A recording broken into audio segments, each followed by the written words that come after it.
Inside is Sabonis, a two-hand rip, a brilliant pass from De'Aaron Fox. KHTKAM Sacramento, KYMX HD2 Sacramento. Sactown Sports.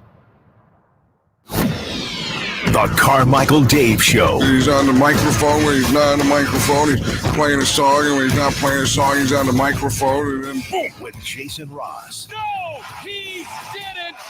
Yes, he did. Call or text at 916-339-1140. It's the Carmichael Dave Show with Jason Ross.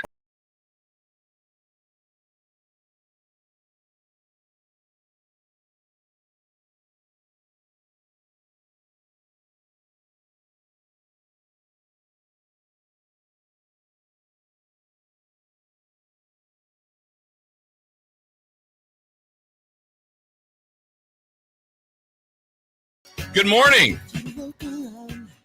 What up? How's everybody feeling today on this Tuesday? January 9th. Man, the year's almost over. It's flying by, Chris. It's almost 2025. What do we do with ourselves? Can you believe the playoffs are here already? I sent you that text, right? Yeah, can you believe it's week 8 already? Man, wow. It's almost Thanksgiving already. Can you believe that? Can you believe that? Can you believe it's week 10 already? I believe it's week 12 already. How many weeks has it been? 1, 2, 3, 4. How many years you been here? 6, 7, 8. He's still going, right? Yeah. Okay. Fun at counting. Yes. No. Yes. Too soon? Oh, welcome in. Good morning. We've got the next 4 hours with you here on Sactown Sports, whether it's over the radio, maybe even HD. I was told yesterday, someone told me, you know what? And I had told them about it. One time, Chris, I had a rental car. I do not have an HD radio in my car. I had a rental car, and I knew about our HD FM 2 option through, 96.1 FM 2. And they told me they've been listening to the station in FM on HD, and they said, it's great. And I said, it's awesome. Just don't know how many people. Do you know of anybody that has an HD radio? No. Yeah, I don't either right now. But I don't know if that's going to become a thing or less of a thing, or if it's a very specific thing. But if you're listening that way, and we sound great on the FM, good morning. Maybe it's through YouTube. We got some people there already, bright and early this morning. Not even bright. I can't say that. It's not bright yet. Smart speakers, the app. However you do it, we appreciate that you are here with us over the next couple of hours. Carmichael Dave is off until 1 week from today. And I also ran into a couple people yesterday. Man, I want that guy's schedule. Yeah, Dave is he's off. He is in what do you think Dave's doing today? I don't even know what else the rest of his schedule was over there. He did check in on the YouTube yesterday. Let's take a look. Let's see if he's tweeted anything. Today? Yeah. Well, yeah. What's crazy is like he's kind of quiet, huh? Yeah, very quiet. Yeah. So he must be doing stuff over there. We've done this bit before. We didn't do it this time, but we had the one time, Chris, where Matt George reminded me of it. So I think Matt was in the morning, and we did the how many tweets for the week off and we did like an over under. Yeah. And I think we got you involved. Didn't we ask you about it, or how many? Yeah, we asked a bunch of people around the station, and there was a lot, but I think we thought there'd be more. I kind of put my thumb on the finger too, because I would start fights with him. That's right. That's what it was. And you were very crafted in what you're like, no, this kind of tweet will get him going. Yeah. And it worked for a little bit, but it just, we were thinking there would be a huge volume, and there was a reaction. But what do you see? Anything active this morning or today? No, he just talked about the Halliburton injury. Okay. If Marcus Smart is available, you get Marcus Smart. Because of the Ja Morant injury. And his last tweet was 2 hours ago. I have a sneaky suspicion Kevin Huerter is about to break out of his slump in a major way. Okay. Interesting. Well, I hope he's right on that. That would be good. So Dave is out. He is going to be back with us next week. We had a national champion crowned last night. Michigan defeated Washington. We will discuss some of that today. The Kings begin a road trip in Detroit. We have an interesting question that I will pose now. It's going to come up in 3 for Madness, but I'd be curious on just for all of you to kind of think about it. You can answer it if you'd like on our text line or on the YouTube chat. But One of our questions coming up in 3 for Madness is about this road trip. And I know how Kings fans feel, and I'll lump myself in there. It's like, you can't lose to Detroit. You can't lose to Charlotte. Well, the question we're asking is, what if they defeat Detroit and Charlotte, but that's all they get on the trip? So a 2-3. Or would you rather them lose the first 2, which would be painful, but win the last 3? So they'd have more wins on the trip, but you'd have those 2 just, how do you lose to Detroit and Charlotte? So think about that one. That one's coming up a little bit later in 3 for Madness. And I don't know what agitates Kings fans more, Chris. I feel like the one that bothers them the most is when they lose to, quote unquote, a really bad team. Yes. Which is funny. So in this scenario, you'd get the 2 losses to them, but get an additional Like win. if that were to happen. So I'm thinking about the schedule. So it's Detroit first. It's Detroit and Charlotte back-to-back today and tomorrow. Then a day off. Then Philly, Milwaukee. How did they get that? I know. Philly, Milwaukee, Phoenix. So if the first 2 parts of that were to happen. The first 2 losses, you mean? Yeah. Mm-hmm. Like it's anarchy. Everyone right, needs for to those go. couple days. And then if they the people saying like, oh, we got to keep Keegan no matter what. Trade him. Get rid of him. Fox too. Yeah, he's not a leader. Sabonis, hollow stats. And then they win the last 3. The way that would go is like, I love that they won the last 3. They're turning it around. Well, either they're turning around, but if they would have played like this, they would have beat Charlotte. They would have beat Detroit. This inconsistent team. If the Kings lose to Detroit and Charlotte back-to-back, Dave might not come back. Well, so let me see. That would be today and tomorrow. He would have seen the Friday, Sunday, and I think the next. Would he? Well, I don't know when he's flying, but he would have known that those happened. So then at that point, be a 2-2 trip if that all happened. Well, hopefully that doesn't play out that way, but that's a question we will be asking a little bit later today. On the show today, Sean Cunningham, who you know and you love. We do, at least, whether you do or not. Longtime Sacramento reporter. Had been with us for years, has been at Channel 10, now at Fox 40. He is going to join us at 8 o'clock. Also, it's Tuesday. Sean Salisbury scheduled to join us at 8:15. We'll have Niners at 9. We'll close out the show with a little crosstalk with Styles and Watkins and celebrity birthdays and a lot of stuff in between now and then. There was something yesterday, Chris. I remember we were in the office, and I said, "Oh, that's something we'll talk about tomorrow at 6 a.m." Do you remember what that was? I said, "Well, that was basically the 6 a.m. tomorrow morning," and we were in the. Probably should have written it down. We were talking about something, and I know what it was. Maybe it shouldn't be 6 a.m. You brought in 2 different candies to the studio, and you kind of did that thing, pick a hand, a hand, and then I ended up. You gave it was a Snickers or a Twix. Peanut butter Snickers. Oh, you didn't know that? I didn't know that. Darn it! But I picked the peanut butter Snickers, not knowing. I thought it was a little mini, like a tiny one, and there were little mini Twix. Not Twix, excuse me, Kit Kat. And once you showed me that it was the Snickers, I'm like, oh, and then you showed me the other one was Kit Kat. But I was supposed to get the Snickers. And I said, oh, man, I would have wanted that. And you're like, oh, good, because I wanted the Snickers. I'm like, oh, this worked out perfectly. Anyway, I was eating the Kit Kat. And I go, the only way to eat a Kit Kat, and I was eating it like across the top, like trying to get the layers. Like you've seen the meme of like anarchy when someone just takes a bite out of the Kit Kat, like not breaking it apart. Yeah. I've never seen anything like what you did. I was trying to go like across the top, the thin layer of the Kit Kat, like the wafer part. And you're like, and you said, really? You eat it that way? I said, no. It was the first time I'd done that. But I said, actually, Chris, though, how do you eat, and why it came up, I go, how do you eat an Oreo? And then you said I just go for it. Yeah, it's a cookie, sandwich cookie, and you eat it. And I said, no, the only way to eat Oreo, and I just did the demonstration. I'm like, you twist it apart. Which side has the filling on it? So let's assume it's on this side. For those visually, it's in my left hand, was where the cream filling is. So I eat the right side first. So it's just, there might be a little bit of Oreo on there, the residue.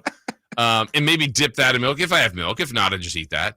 And then I think that's the grossest part. What? Putting it in milk. Really? Yeah. You've never done that. I mean, like, I don't know the last time I have, but I don't remember the last time I've had milk. Yeah, now we have. If we have milk, it's almond milk now. If we have it, but I don't have that. Do yourself a favor and grab some oat milk. That's good too. Yeah. When was the last time you had oat milk? Do you put it in your last coffee week? at all? No. Oh, yeah. Like if I have cereal around, that's what I use. Yeah. You know what? That's something I miss. I don't have cereal nearly. And I used to, I mean, that was what I grew up on, basically, was cereal. And you could eat that at night, a good snack. I don't think I've ever eaten cereal in the morning, like since like 16 years old. Right. That's, I guess, going way, way back. But have you had it recently as a just, hey, it's around, I need something, and nighttime a couple weeks ago. Okay. What kind of cereal? Honey Bunches of Oats. Yeah, nice. But anyway, I say you eat the one with the least amount of cream filling on it, and then you lick the cream filling on the other one, and then chew that cookie. Do you ever do two, and then you take the two? Have I done? Yeah, it's like you make your own double stuff. So you've done that before? I have, but yeah. But then it's the same. I then try to scrape off to have more of the cream filling on one side.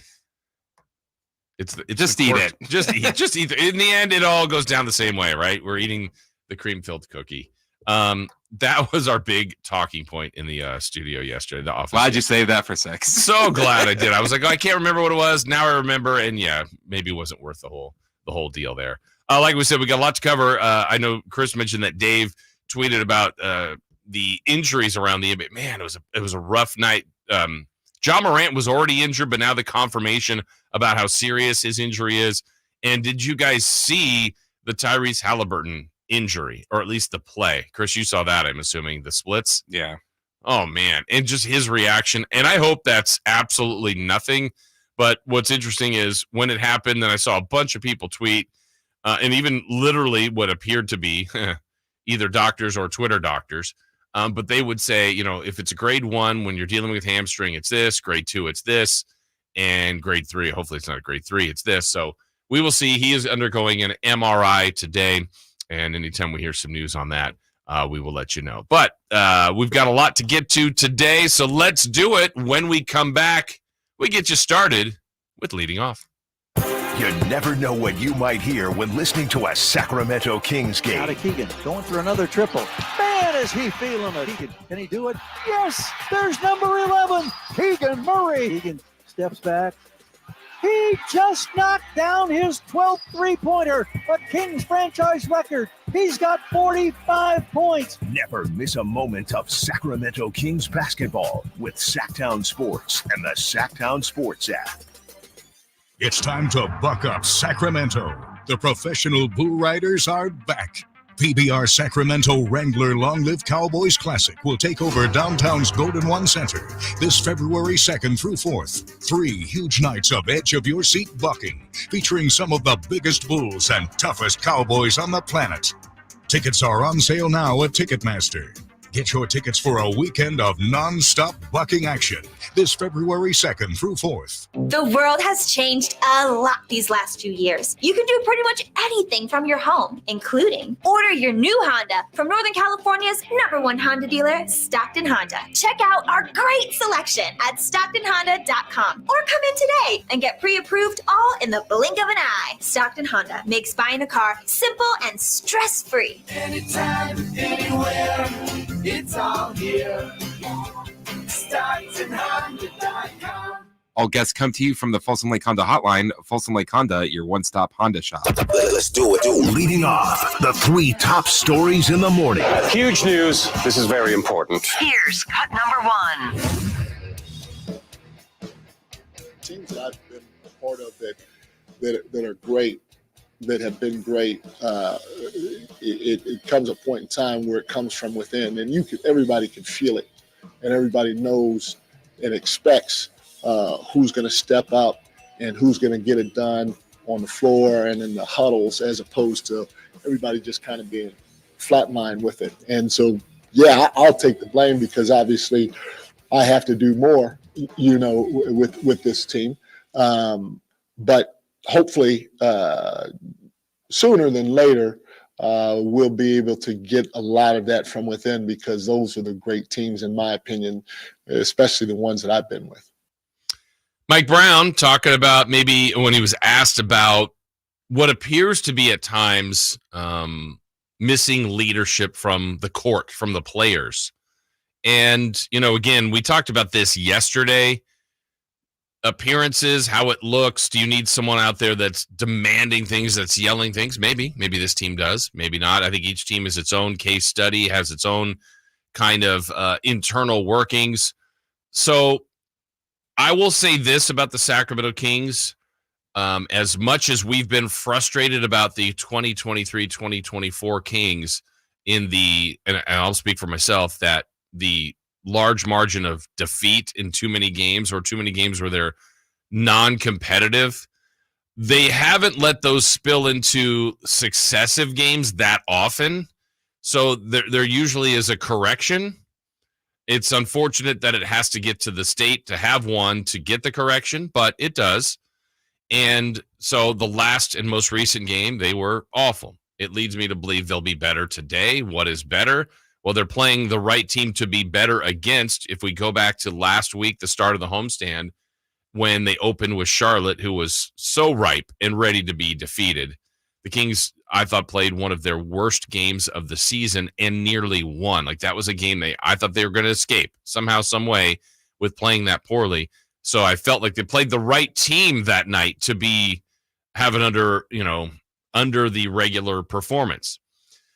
So today, maybe the same kind of case study is in play, but they can't rely on that. They can't rest and go, oh, well, Detroit's not record-wise isn't very good. The Kings really have to come out and make a statement. I think in the last two losses against teams that people would consider subpar, Portland and Charlotte, the Kings haven't established a thing in the first quarter of those games. The Portland one, after the first time out, I want to say it was 10-2, and Sabonis had 8 points in the paint. You're like, all right, this is the exact thing you do. And by the end of the quarter, either they were up one or down one. And Charlotte, the Kings, had this awful run at the end of the first quarter, and they were trailing the Hornets. And so, again, you don't win the games in the first quarter, but you can set such a huge tone on a team that is either undermanned or underperforming. And the longer you leave those teams in, that's when you play with fire. And the Kings have been guilty with that on these two losses against subpar teams. And then when they've been playing better teams and they're not on their game, they've been getting blown out. So they got to return to find their game. Hopefully it's as soon as tonight. Kings begin the road trip in Detroit against the Pistons. Pistons will be without Cade Cunningham, their best player, but we know that's kind of irrelevant in the state of the NBA and certainly of the Kings games because there will be other people with opportunities, and Detroit has been kicked around a lot. And so every night they become that team that's dangerous and wounded, and I think it's very vulnerable each way, right? The longer you leave them in, they're going to get hungry and see like, man, this is a game we can get, and that would be a great notch in our belt to beat a team like Sacramento. Or conversely, you get them down. What's another loss to the Detroit Pistons? So hopefully the Kings take care of business early, get their work done early. And again, they play tomorrow. I mean, ideal night, Kings build a lead, can kind of set the terms of the game, get people rested and ready for tomorrow. We know this is the NBA. Most nights aren't ideal, right? You've done this long enough. You've seen this long enough. It rarely goes that way. All right, let's get to cut number 2. Cut number 2. JJ takes the snap, flips the ball to Roman Wilson after he takes a knee, and Michigan, the Wolverines, have won a national championship. Wolverine players, Wolverine alums, Michigan fans everywhere, Jim Harbaugh and your staff, your team is the number 1 team in America as the clock ticks down and Michigan completes a 15-0 national championship season here in Houston. Bet. What was the last line he said? Spect? Bet? Bet? Did he say bet? Okay, I'm going to play that again. Or was it like respect? And he said spect? I don't know. Let's hear it. Season here in Houston. Bet. Both? Bet? Spet? What am I missing here? Season here in Houston. Bet. I don't know. I don't know. Congrats to Michigan. The Wolverines are the NCAA champions.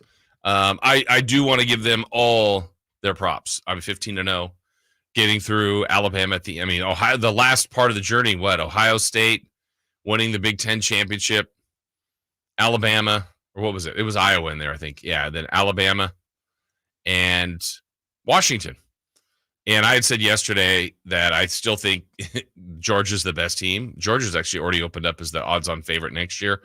But regardless of all that, doesn't matter. That's how the roadmap was set. Michigan won. They deserved it. There's going to be some that question the overall validity of the championship. But look, the parameters that were set, they got it done. I was hoping for it was an entertaining game. The second half was just, man, it was a grind, a lot of punts, just trying to find each team's way, a couple of field goals. Michigan's defense was tremendous. They bothered Michael Penix all night long. He was trying to battle through that, didn't have the time to throw, and when he missed some, he did. When he had opportunities to hit his receivers, those, that A-level receiving crew that Washington has, that's the group that needed to make plays from Penix and those explosive plays that Washington's been doing all year. And as they were hanging around, you're like, man, this is kind of going down the road of Washington's MO. They win a bunch of close games, but then Michigan finally got the separation, got the countdown, got the victory, wins the national championship, and now all the speculation is going to start on Jim Harbaugh. Was that it for Harbs? Is he get done in Michigan? Is he on the move to the NFL? I believe he is, but at this point, let him celebrate, let him enjoy with his team what they just accomplished. And look, that's what the university hired him for. It's the Michigan man, the guy who played there, went through some bumps, went through some criticism, then started to finally beat Ohio State. I think it's 3 in a row over them, got to the national kind of frame and the stage, and then ultimately broke through. And I can remember doing a show a couple of years ago saying, look, what Michigan hired Jim Harbaugh to do, he has done, with the exception of winning the national championship. They had gone from a really good program, a very good team, a team that would be a top 15, maybe top 10 team, to a top 5 consistently type team, but couldn't beat Ohio State. Then they started beating Ohio State, got into those Final Four matchups, lost a couple of them, and yesterday finally broke through after the victory over Alabama, where they were in trouble in that game. Really could have lost that game at the Rose Bowl, but they didn't. And then yesterday had more of control of that game, some explosive offensive plays early, then a long drought, but the defense kept it right there, and then they closed it out strong with the national championship. So congrats to Wolverine fans, to Wolverine Nation, Michigan, for their national championship. All right, final cut. Cut number 3. The Memphis Grizzlies' chances of salvaging this season have gone from slim to seemingly none with the news that Ja Morant needs shoulder surgery. He won't play again this season. The Grizzlies' odds were awfully long after they got up to a 6-19 start while Morant served a suspension to begin the season. There was a reminder of this team's potential with their superstar in the lineup. They went 6-3 in the 9 games that Morant played. If you're turning the page toward the future, the good news is Morant is expected to be fully recovered for the start of the 24-25 season. The Grizzlies still have one of the league's most talented young cores in place. Jaren Jackson Jr., an all-star and defense player of the year last season, is under contract for the next 2 years. Desmond Bane, the high-scoring sidekick to Morant in that Grizzlies backcourt, he's going to have a 5-year extension that kicks in next season. But this year in Memphis, unfortunately, seems like a lost season. Yeah, tough news. Ja Morant going out. You heard they were 6-3 when Ja came back. One of those losses was to the Sacramento Kings. Even before this happened, while they were really struggling and they were waiting for Ja to come back, I was thinking, man, Memphis, if this year doesn't go their way, they're the kind of team that if they get some lottery luck to go with what they already have as far as young players, this could be just like a 1-year hiatus, and then they bounce right back to, remember last year they were the 2 seed. So there is a lot of talent there. Ja signed for years to come. Jaren Jackson, as you heard, a couple more. Marcus Smart, who they traded for. They get Steven Adams back, who's got a really friendly deal for one final year. Brandon Clark will return. There's some other nice pieces. Desmond Bane jumps into a new salary stratosphere. But, that's a team to kind of watch come trade deadline, because they could start their maneuvers now for next year in a different type of goal where people are trying to add to boost this year's squad. What could Memphis do as far as some filler pieces? I assume they're going to want to keep that core of Jackson, Ja Morant, and Desmond Bane. Now, Marcus Smart could be a guy on the move. Could be. He's got 18 million this year, 19 million, then 21. So very favorable contract for what they get results-wise. And look, Sacramento, should the Kings be interested? I say absolutely they should be. What would that cost them?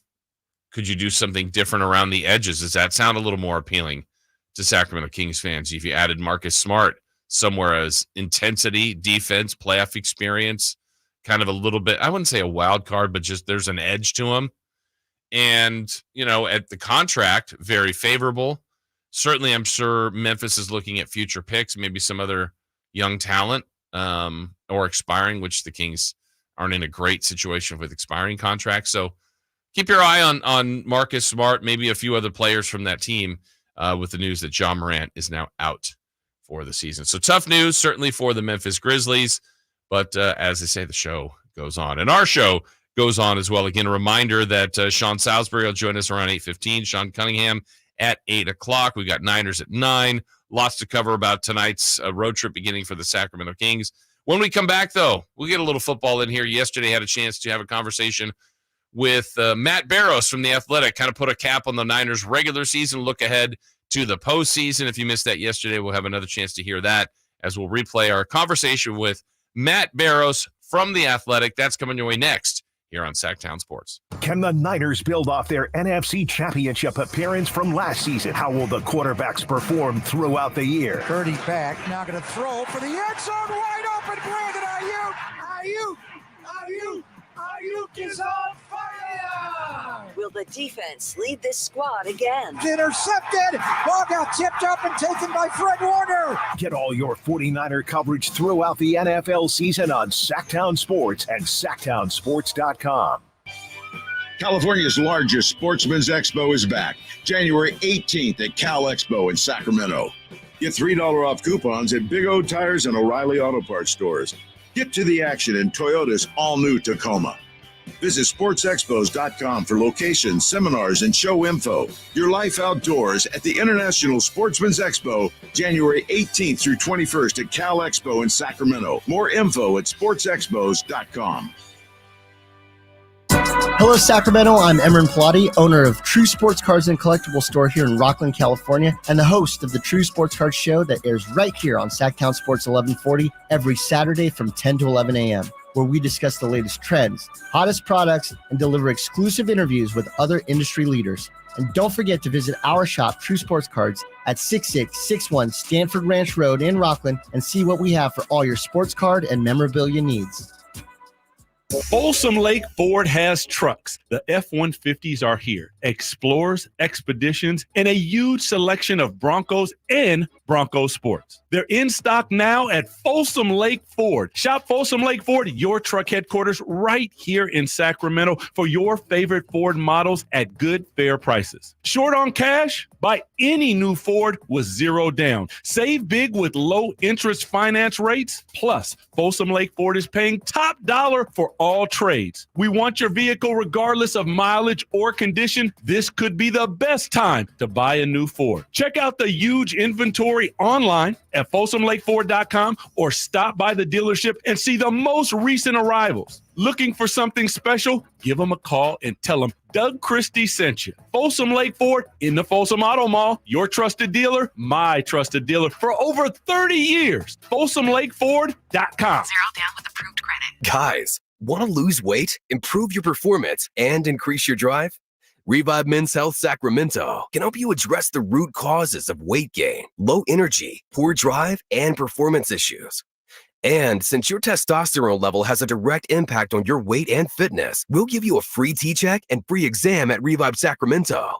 Imagine upping your game, losing weight, and getting in shape all at once. Revive can help you make it happen with our new cutting-edge weight loss medications, like your favorite athletes and celebrities use. They're affordable and available now. Weight gain and low T are treatable conditions. We know we can help you. Take that first step and book today. You're only one step away from getting in the best shape of your life. Call Revive Men's Health at 916-277-8599 That's 916-277-8599 or visit ReviveMen'sHealth.com. Welcome the new year with EB Stone, your go-to for indoor gardening success. In 2024, enrich your indoor oasis with EB Stone's Indoor Potting Mix, our best premium blend crafted for vibrant growth. Explore our comprehensive range from soil amendments to fertilizers and find everything your indoor garden craves. Nurture new beginnings, cultivate lush landscapes, and witness your dreams unfold. Cheers to a green and thriving new year with EB Stone, the heartbeat of your indoor garden success. Find a location near you for our products and tips at ebstone.org. Hey, did you guys know? Did you guys know the average person eats 9 spiders whenever I cook for them? From his multiple Netflix comedy specials, Anthony Jeselnik brings his new stand-up tour, Bones and All, to Hard Rock Live Sacramento. Don't miss Anthony Jeselnik live this Friday. Get tickets now at Ticketmaster.com and AnthonyJeselnik.com. Awesome. Hey, babe, can you check the front door? My package is here. Yeah, on it.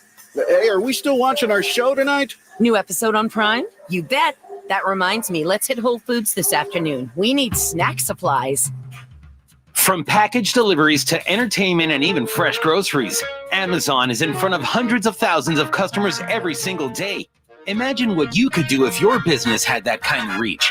It's not a dream. Right now, you can take advantage of Amazon's expansive network to benefit your business. Unlock expert insights and tap into the full potential of Amazon. Simply text DIGITAL to 916-766-5105 now. Make the smart move. Text DIGITAL to 916-766-5105. Put the power of Amazon to work for you. Text DIGITAL, that's DIGITAL, to 916-766-5105. All guests come to you from the Folsom Lake Honda Hotline. Folsom Lake Honda, your one-stop Honda shop.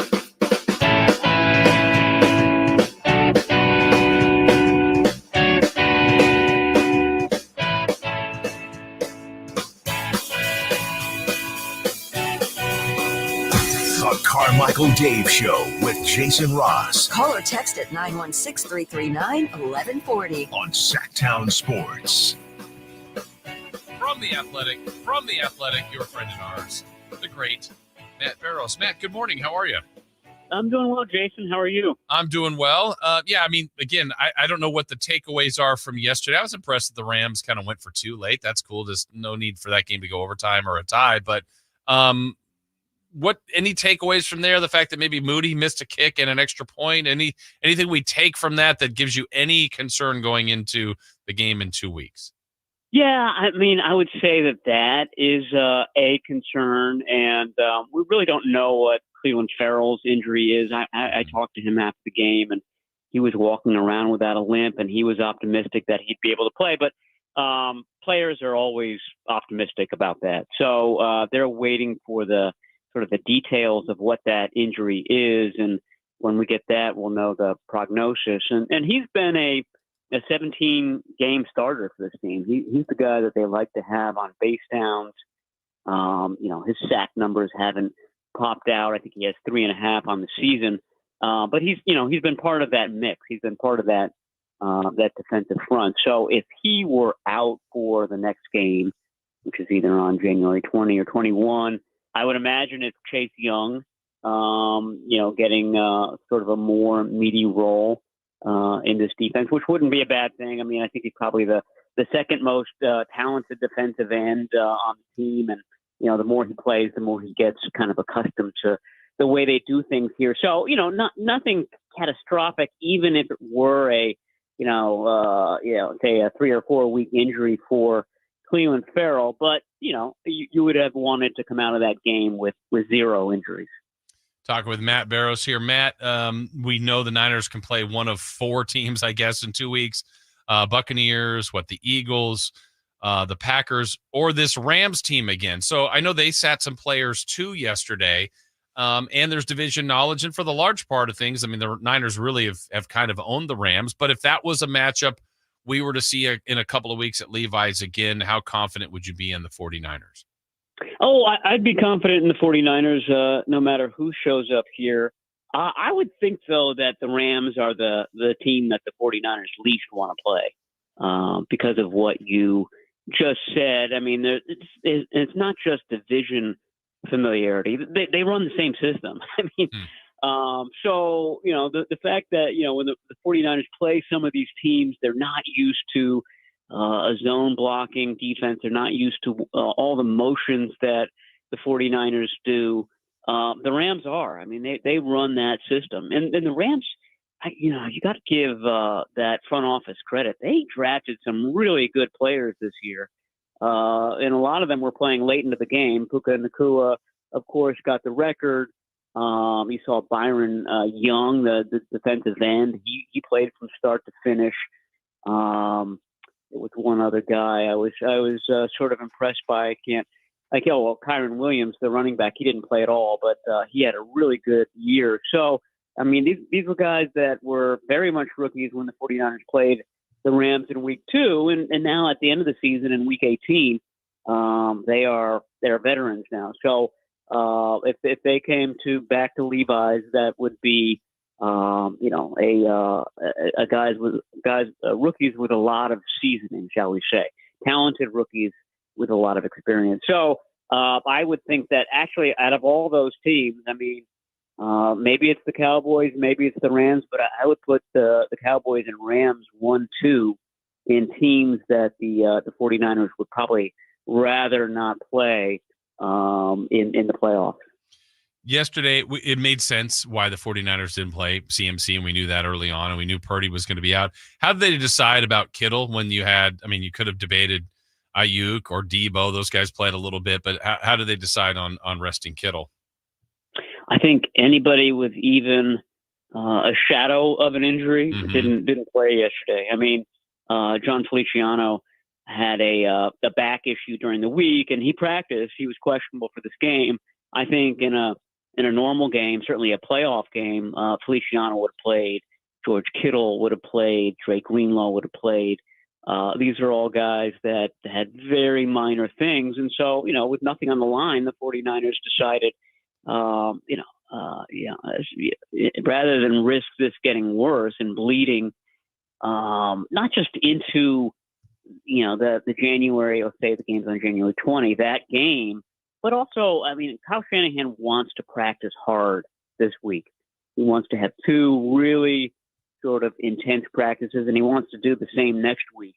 And I think that was more important to him than this game. So if there was anything that even remotely compromised one of these practices, certainly the first playoff game, the guy didn't play. A lot of guys in their 30s, that seemed to be a trait of the guys who either didn't play at all or played exactly one series. There was only a handful of 30-somethings. Logan Ryan, one of their very few healthy safeties, he was the exception of a 30-something guy that played a full game on Sunday. Talking with Matt Barrows here from The Athletic on Niners at 9, brought to you by Stockton Honda, Northern California's #1 Honda dealer. So on the CMC, he left the game, a week ago, kind of precautionary there, but he should be 100% good to go, right, in 2 weeks? Yeah, and in fact, he said, if this were a more meaningful game, he would have been able to play. I talked to him very briefly coming out of the locker room yesterday. He said he's fine. So I think he's going to practice this week. He might be limited or something like that. But next week, when they're really gearing up for whoever their divisional opponent is, he's going to be full go. How about, the one thing we kind of led into, of yesterday, one missed PAT, one missed field goal by Moody. By and large, I think, Matt, he had a pretty good year. But when you get now, it's like the postseason, you just can't afford to have any misses. And that's where Robbie Gould was really good in his tenure with the 49ers. So what are they thinking about Moody? Like I said, by and large, I think had a good year. But as far as certainty with him come postseason time. Yeah, I mean, he made 84% of his field goals. And if you had said that at the beginning of the season, you would have said, "Oh, a rookie making 84% of his field goals, that's fantastic." They picked the right guy. He just didn't want it to happen in week 18. Plus the extra point, which and the extra point was a more significant miss. I mean, it was a bigger miss, and the first time he'd done it all season. So it's concerning. I mean, and he's had little kind of spates back in the preseason. He got into a little bit of a rut, and to his credit, climbed out of it. And then at midseason, especially that game in Cleveland, he was in a similar rut, and he climbed out of it. So you just don't want him to be in one of those ruts now. Lots of time to get out of it, lots of time to practice. Those guys will go into Levi Stadium and, practice, with that wind. It changes as the year goes on.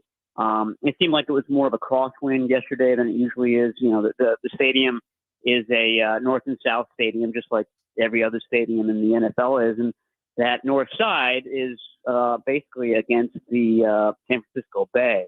So usually that wind is sort of coming in off of the bay. So it's coming in from the northwest. Yeah, yesterday it was more of a west wind. So I don't know. That threw him off. I know that the Rams kicker also missed an extra point on the other end. So, it's trickier than you would think in otherwise very mild, South Bay area of San Francisco. So he will have the opportunity to kind of, work inside that stadium and learn the winds and get all that down before they play their first playoff game. Yeah, we got to wait a couple weeks for that. As we said, they could play the Rams again. They could get a look at the Packers, the Buccaneers, or maybe the Eagles, who are rapidly falling apart. And Matt, I'm thinking, is the fall of the Eagles coinciding with the Greenlaw Dom incident, or when they broke the partition trying to get to you in the press box? I mean, it's all the same thing. It was just bad voodoo for the for the Eagles that day, for sure. But I mean, a lot of people say, "Oh, the 49ers really sort of marked the fall of the Eagles." It seemed like they were starting to fall before that. Remember, they had a couple of really tight games that they were able to pull out. But it's obvious that the Eagles are struggling right now, and when you go deep into the postseason like they did the year before, that can happen. I mean, look at what happened to the 49ers in 2020 after they lost the Super Bowl. I mean, that was a season marked by injuries, and they were really a shell of themselves, and they didn't pick up again really until sort of mid-season of 2021. So, this has happened before, but I would put the Eagles, the Packers, and the Tampa Bay Buccaneers. I mean, you asked about the teams that the 49ers might least want to play. I'd put that trio. Any one of those three would probably be the optimal team to play in the first round. All right, and then last thing for you, as this time of year, we've seen some firings already in the coaching world. There'll be more probably, and then people need to be hired. The Niners have been on a run of, kind of grooming future head coaches. Congratulations to D'Amico Ryans and what the Texans did. Is Steve Wilks or anyone else from that staff going to be someone that we should be keeping our eye on of people being pursued? Yeah, I mean, if you look at the Texans template, you've got 49ers OC, a former 49ers DC defensive coordinator paired with a high-level person in Shanahan's staff. I mean, that seems to be a good duo that other teams could look at.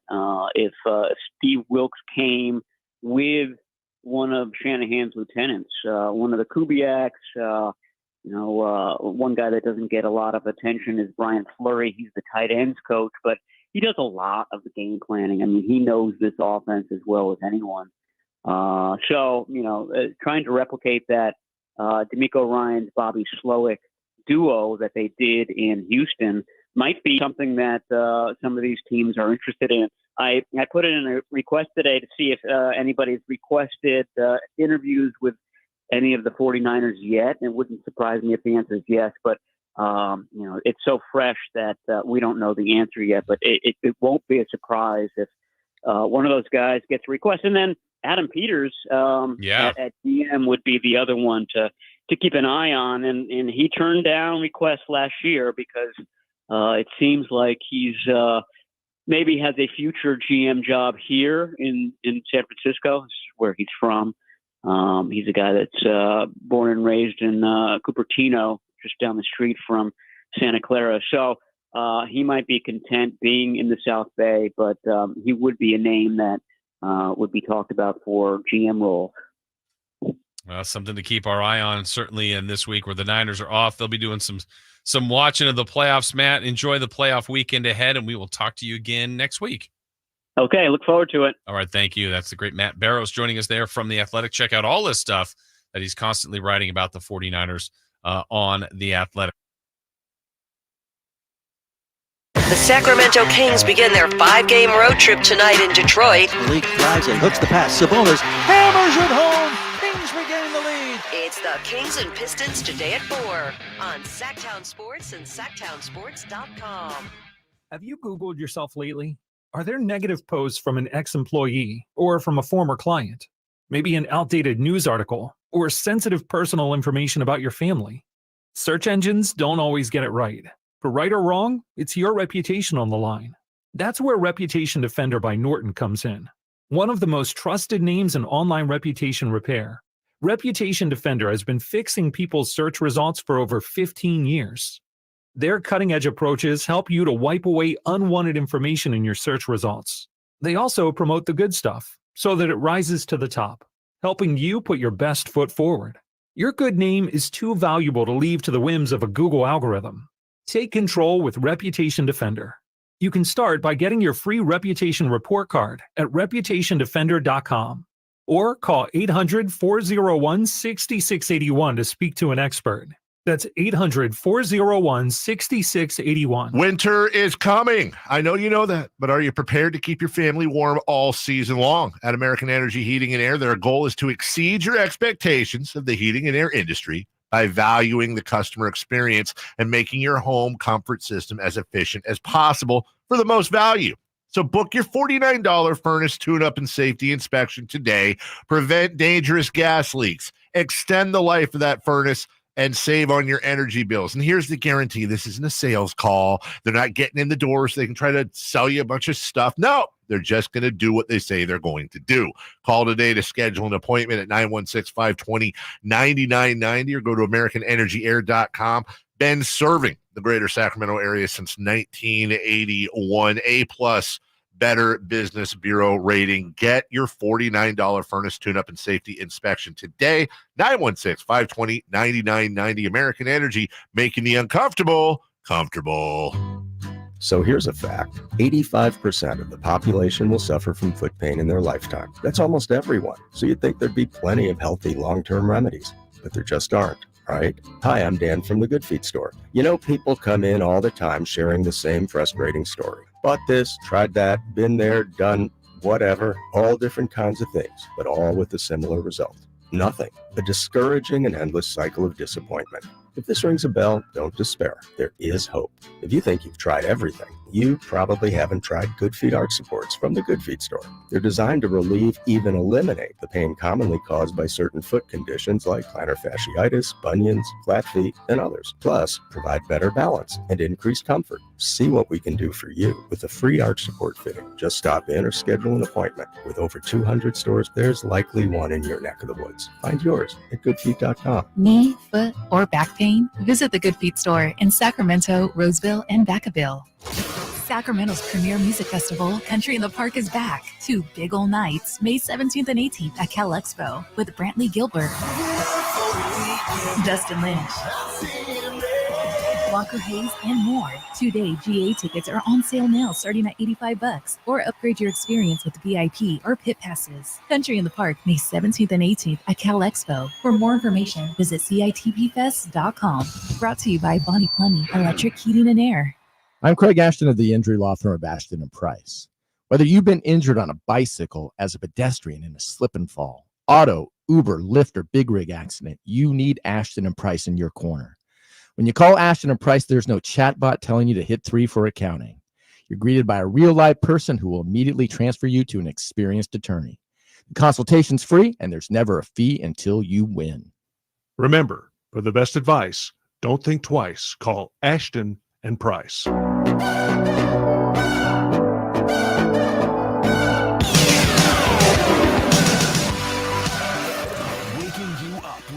best in local sports. They just make it interesting, you know? It's the Carmichael Dave Show with Jason Ross on Sactown Sports. Back here on the show, Jason Ross here with you. Christopher Laud, Carmichael Dave is off this week. Back with us next Tuesday when we return after the holiday Monday. As, again, thanks to Matt Barrows, a chance to hear that again from yesterday's conversation. As we appreciate everyone checking in. Last night in the NBA certainly was an interesting night. We talked about the Tyrese Halliburton doing the splits. That was an adventure. Certainly for the Sacramento Kings fans to watch that, and the Indiana Pacers. We await the MRI there. But last night in the NBA, the Pacers beat the Celtics, though, overall, as Tyrese got hurt in that game. But we'll wait to see that. Did you say that Dave is he waiting to chime in? Oh, well, let's join Dave. I didn't see. Oh, it looks like he called me during that segment. Dave, you with us? Am I? Can you hear me? I can. I can't hear Dave. Can't hear Dave either. You can't hear me? No, Nope. I can't hear Dave. Oh, come on, guys. Wow, it sounds weird. I can't hear myself in my headphones. And He can't hear himself, and then we can't hear us? Yeah. I can hear you guys. Oh, wait, because obviously... Obviously, we can hear you.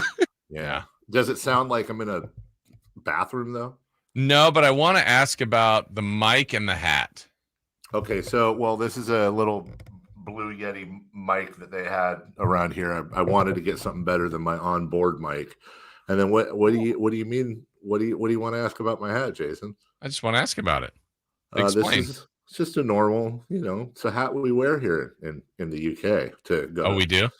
Yeah, it's how come you don't wear it here? Because here's not the UK, Jason. That's and we they have this thing called this is great for the radio listeners. Oh, Greg's. Okay, this place, let me tell you, dude. They have all these like pastries, but they're for breakfast. So this one is it's a sausage and cheese pastry that you just get. It looks kind of like an elongated hot pocket. They're fantastic, man. What's in the middle there? It's sausage, I think, and it's sausage and cheese. Okay. It's sausage and cheese. So, nice. Yeah. How are you guys doing? I miss you all. I woke up this morning to find out that the Michigan won the national championship. They didn't show that over there? Well, they did, but it was at 3 a.m. Ah.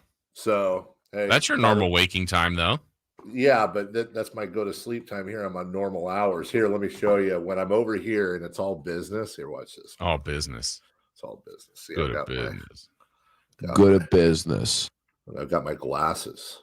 See that? You look 67 years old now. Now, and I have a little trench coat. Like not one of those trench coats. Well, I guess kind of it is. Aren't all of those kind of trench coats? Yeah, and it was all wrinkled. I wore that to the Man City match. It was all wrinkled. That kind of ticked me off. But yeah, God, I can barely see with those on. It's about 36 degrees, guys, and we just had a long conversation about. Now I'm starting to understand more and more why we went to war with these people, because there's no consistency over here. We just had this whole conversation about chips, which chips here are French fries. You know what I'm saying? Like fish and chips.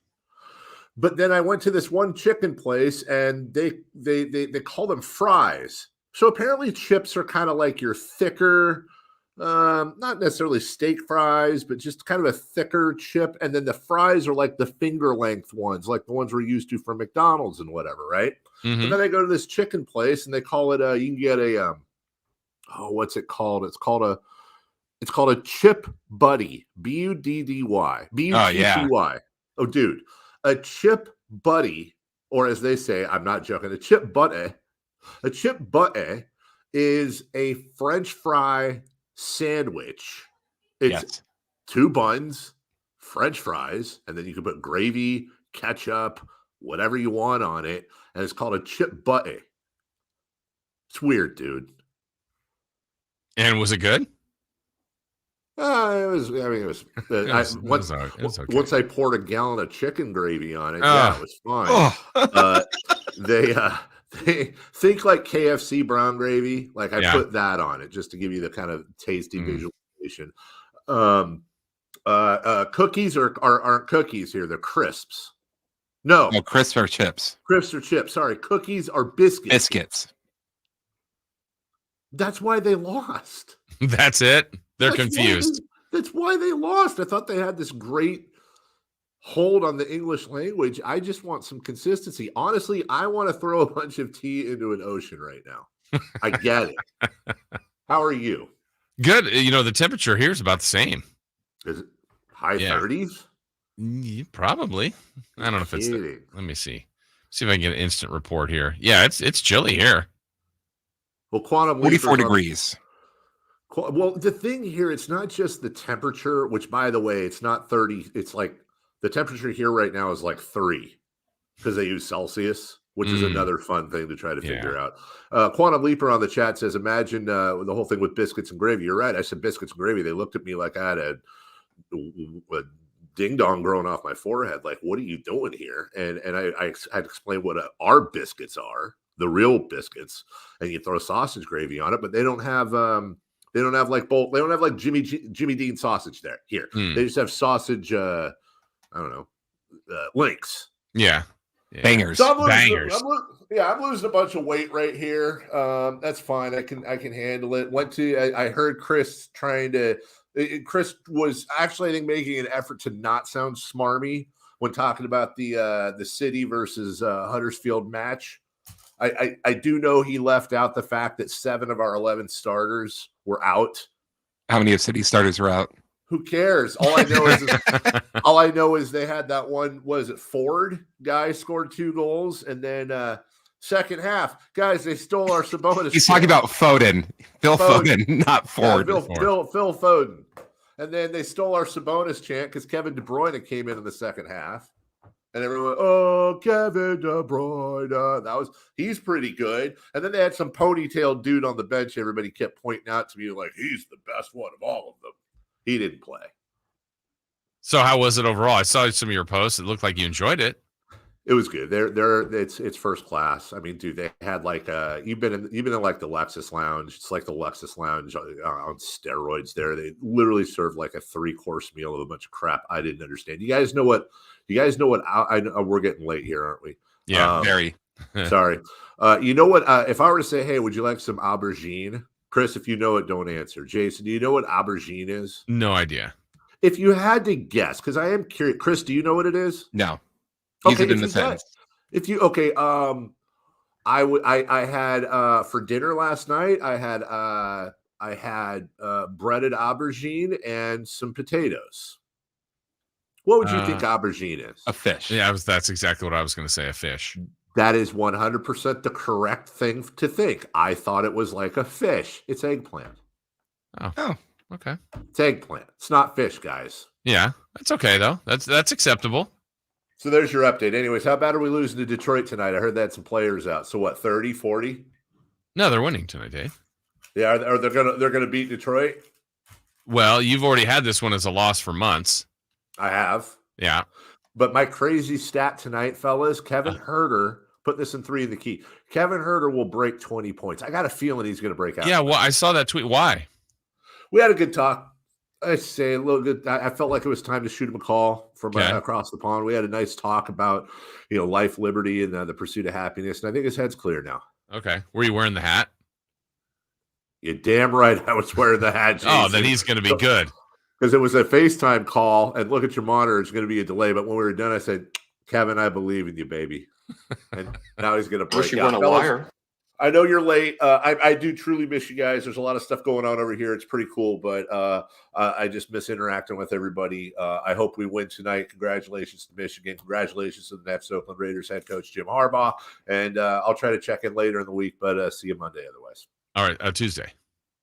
Or Tuesday. Yeah, you're right. Tuesday. Hey, all right.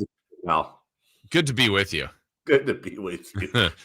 Take care, fellas. Thank you, Dave. Enjoy your time there. Sincerely, we hope you a safe journey home, but you got a few more days there. That's Carmichael Dave We will break. We will come back. 7 o'clock hour coming up. Lots to get to. He mentioned Michigan winning the national title. We will discuss that and more when we come back here on Sactown Sports. Kevin Herter plays here. It's Herter. He's been hot. He fires. He's still hot. Kevin Herter from downtown has a 15-point first quarter. Sactown Sports is your proud home of the Sacramento Kings. Sacramento weather is brought to you by Arnold Law Firm. I'm Tamara Berg in the KCRA 3 Weather Center. Your Tuesday starts out a little soggy. Well, a few showers go through with the morning commute. It'll be a cool morning, but not as cold as yesterday. Into the afternoon, and we'll expect sun and clouds with highs low 50s. Get the latest forecast on the KCRA 3 News and the KCRA 3 app. The recent storm has caused dangerous driving conditions for us. The Arnold Law Firm has seen how a collision can turn anyone's life upside down. Be alert and stay safe. The Arnold Law Firm, providing real justice for you since 1975. Call 916-777-7777. New year, new you. And what better way to start fresh than with a new ride from Elk Grove Kia? Nothing beats second. Whether it's a second shot at love, a second shot at life, or even seconds at the all-you-can-eat buffet. But when it comes to your next car, no one believes more in second chances than Elk Grove Kia. Bankruptcies, challenged credit, no problem. Our finance department specializes in turning challenges into triumphs. We guarantee no one does challenged credit better than us. Elk Grove Kia can get you into a new ride in 2024. Elk Grove Kia's finance department has over 100 years of combined experience. Elk Grove Kia's team can navigate even the most challenging credit pasts. We understand that life happens, and we're here to help you move forward in a brand new Kia. So don't wait any longer when you could be enjoying 2024 in a brand new Kia. Head over to Elk Grove Kia today in the Elk Grove Auto Mall or visit elkgrovekia.com. Your second chance awaits. New year, new you, new ride. Only at Elk Grove Kia. It's time to buck up, Sacramento. The professional bull riders are back. PBR Sacramento Wrangler Long Live Cowboys Classic will take over downtown's Golden One Center this February 2nd through 4th. 3 huge nights of edge-of-your-seat bucking, featuring some of the biggest bulls and toughest cowboys on the planet. Tickets are on sale now at Ticketmaster. Get your tickets for a weekend of non-stop bucking action this February 2nd through 4th. Got a drain that's clogged up? Or maybe a toilet? Or a faucet that just won't quit leaking? Kenny and Jerry here from Bell Brothers, and we want you to know that it does make a difference which plumber you call. At Bell Brothers, we respect your time by showing up when we say we'll be there. Our technicians are all background checked and drug tested, and will greet you with a smile. They're trained to do the job right the first time, and they carry over 1,000 parts on their trucks, so they won't have to order something and then come back later. They leave the work area cleaner than they found it, and your final bill will be the same as they quoted. That's why they call us the No Surprise Guys. So if you need a plumber, it does make a difference who you call. Call Bell Brothers. Our number is 916-444-1234, or find us online at thenosurpriseguys.com. That's 916-444-1234, or find us online at thenosurpriseguys.com. The No Surprise Guys, Bell Brothers. Golf to Go is brought to you by the Hagen Oaks Golf Super Shop. Here's Frank LaRosa. The new year is a great time for reflection, to appreciate all the good things in your life and to prepare your resolutions, or bucket list as I like to call it. 2024 would be the perfect time to introduce someone new to the game of golf. Let them in on the fun. Or if you've never played, it's a wonderful time to start. Maybe go to a driving range, maybe take an introductory lesson. Or if you're an established golfer, maybe you want to get fitted for a new set of golf clubs. Maybe you want to take some refresher lessons to sharpen up your game. Consider a golf getaway, either with your significant other or a group of buddies. It's a great way to play new courses, eat some tasty new foods, and certainly laugh a lot with your friends.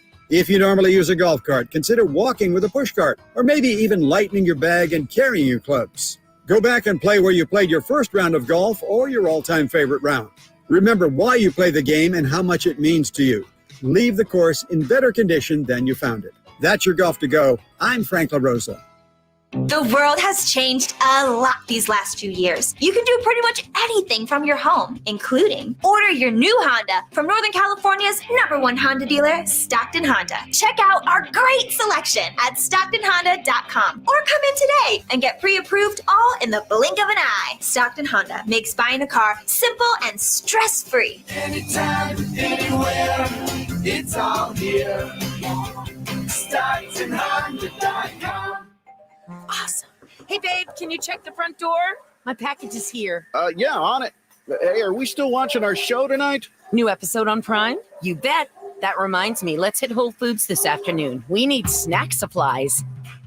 From package deliveries to entertainment and even fresh groceries, Amazon is in front of hundreds of thousands of customers every single day.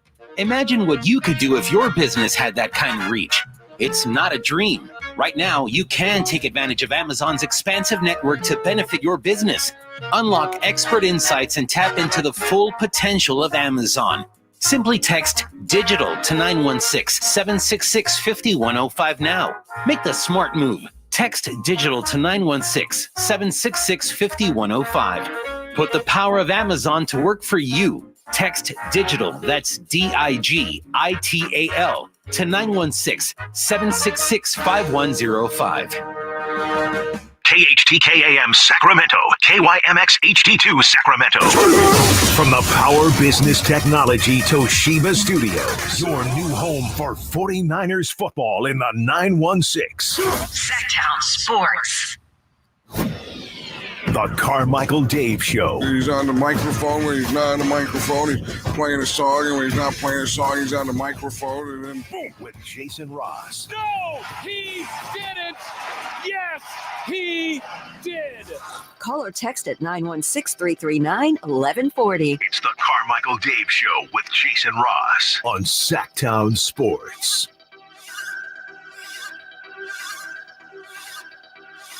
Pistol formation. JJ takes the snap, hands it off to Edwards, who will bounce it outside. Donovan 40, Donovan 30. Donovan Edwards is in the clear. He'll do it again. His second touchdown run of the ball game. This time from 46 yards. And Michigan has taken a 13-3 lead on the second touchdown of the night from the man who was not tripping. Congrats to Michigan. Chris, as I played that, you know who, is there an actor's voice?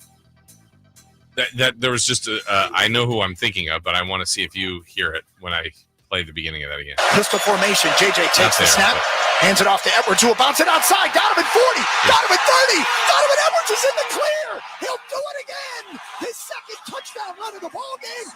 Nothing comes to mind. Okay, now I'm going to say the name and tell me if you hear it. Charlie Day. Bounce it outside. Donovan 40, Donovan 30. Donovan Edwards is in the clear. He'll do it again. A little bit. His second touchdown run of Anyway, that's what I heard. Congrats to Michigan. As they get the win, they get the national championship in a game that was competitive, intriguing, not the best game I've ever seen. They don't owe us that every time when, we've talked about this before in the show where you go, oh, that's the greatest game I've ever seen. We get a little too crazy with that. Nobody, I think, is stating that about this game. And sometimes games just give us good drama at the end. Maybe they're not the best of games. This one, though, Michigan 15-0, and it ends the current state of what we know as college football, the Pac-12.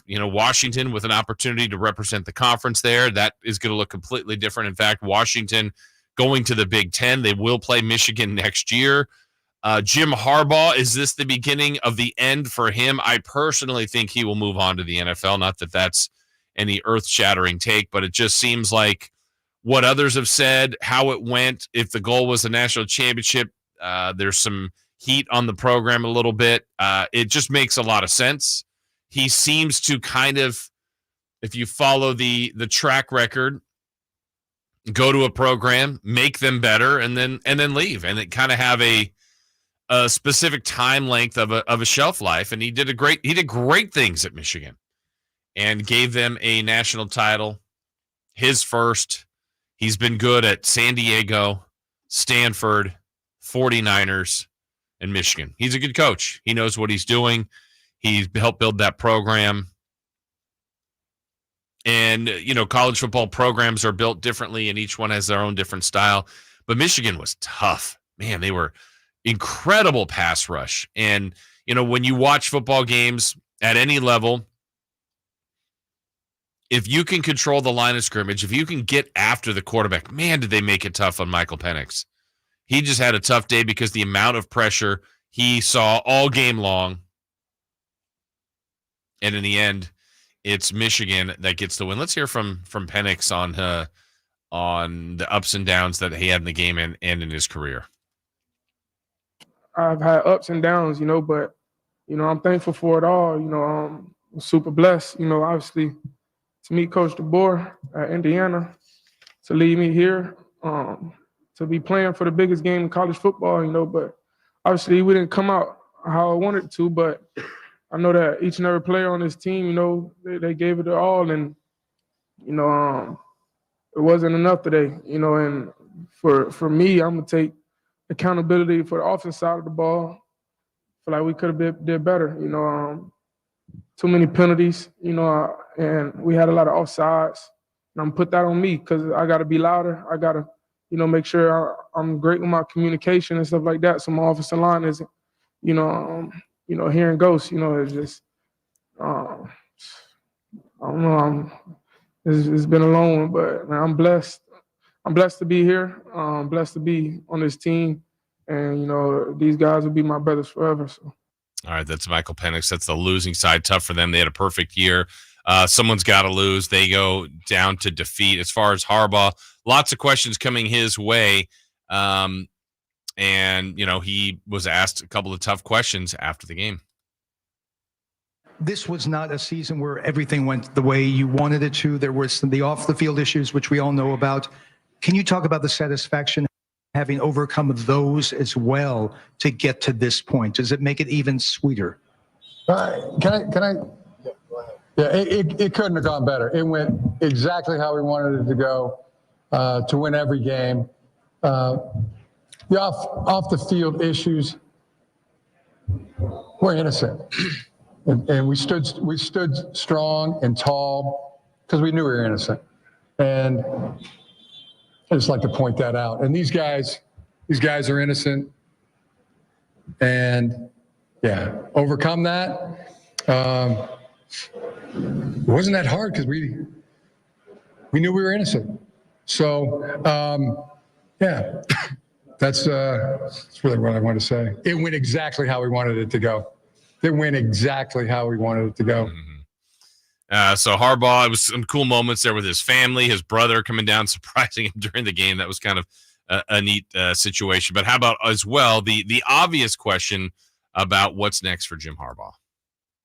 And all those accomplishments in the big person's table, would you want to add winning a Super Bowl to that?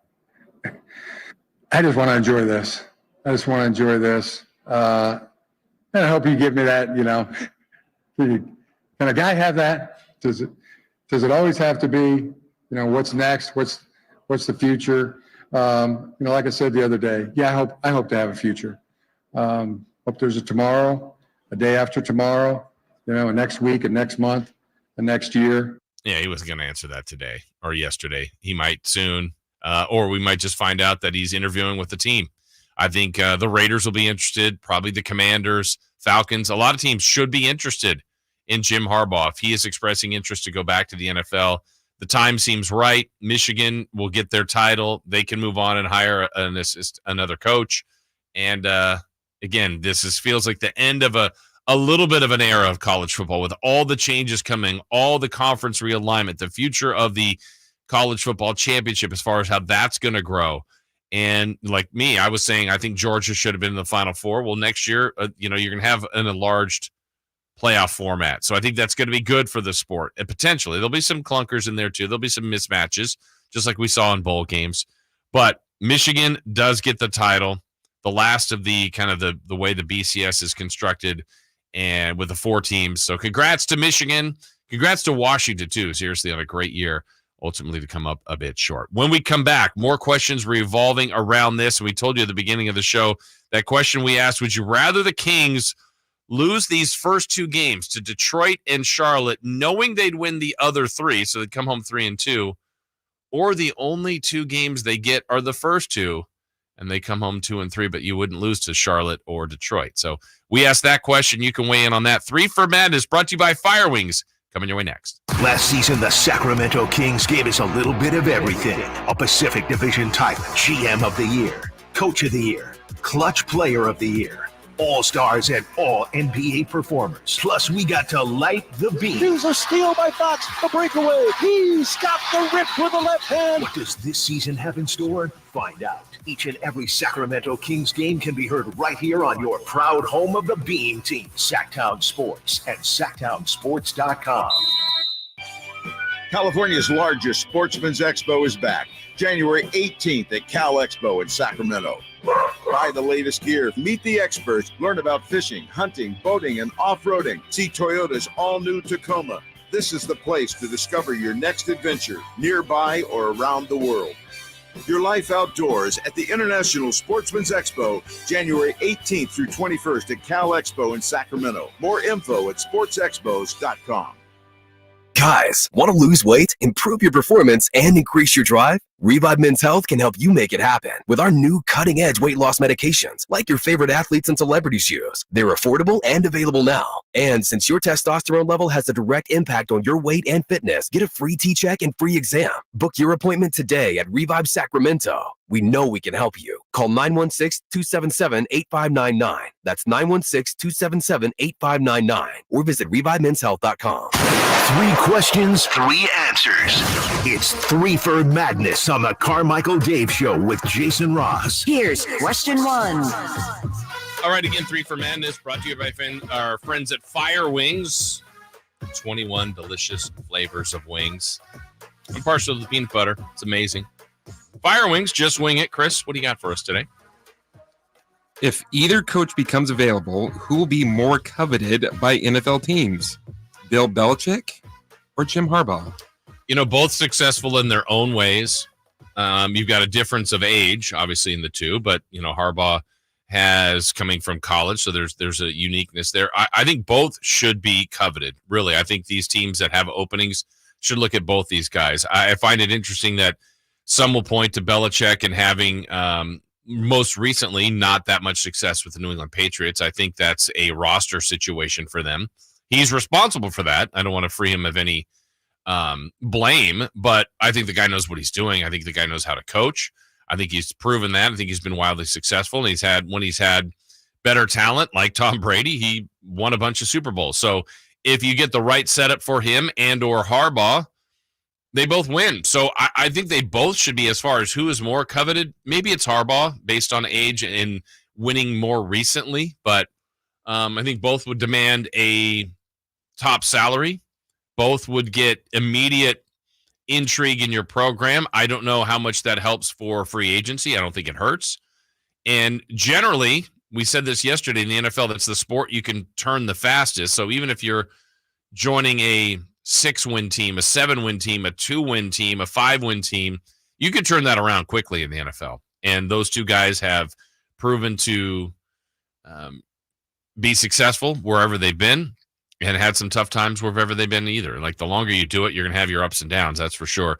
But I think both should be coveted. I think both guys, I do think Harbaugh is going to the NFL, and I think we're going to see ultimately the Patriots and Belichick part ways, and Belichick on a new team as well. I think he wants to keep going. He said that as much. So, all right, let's get to question 2. Question 2.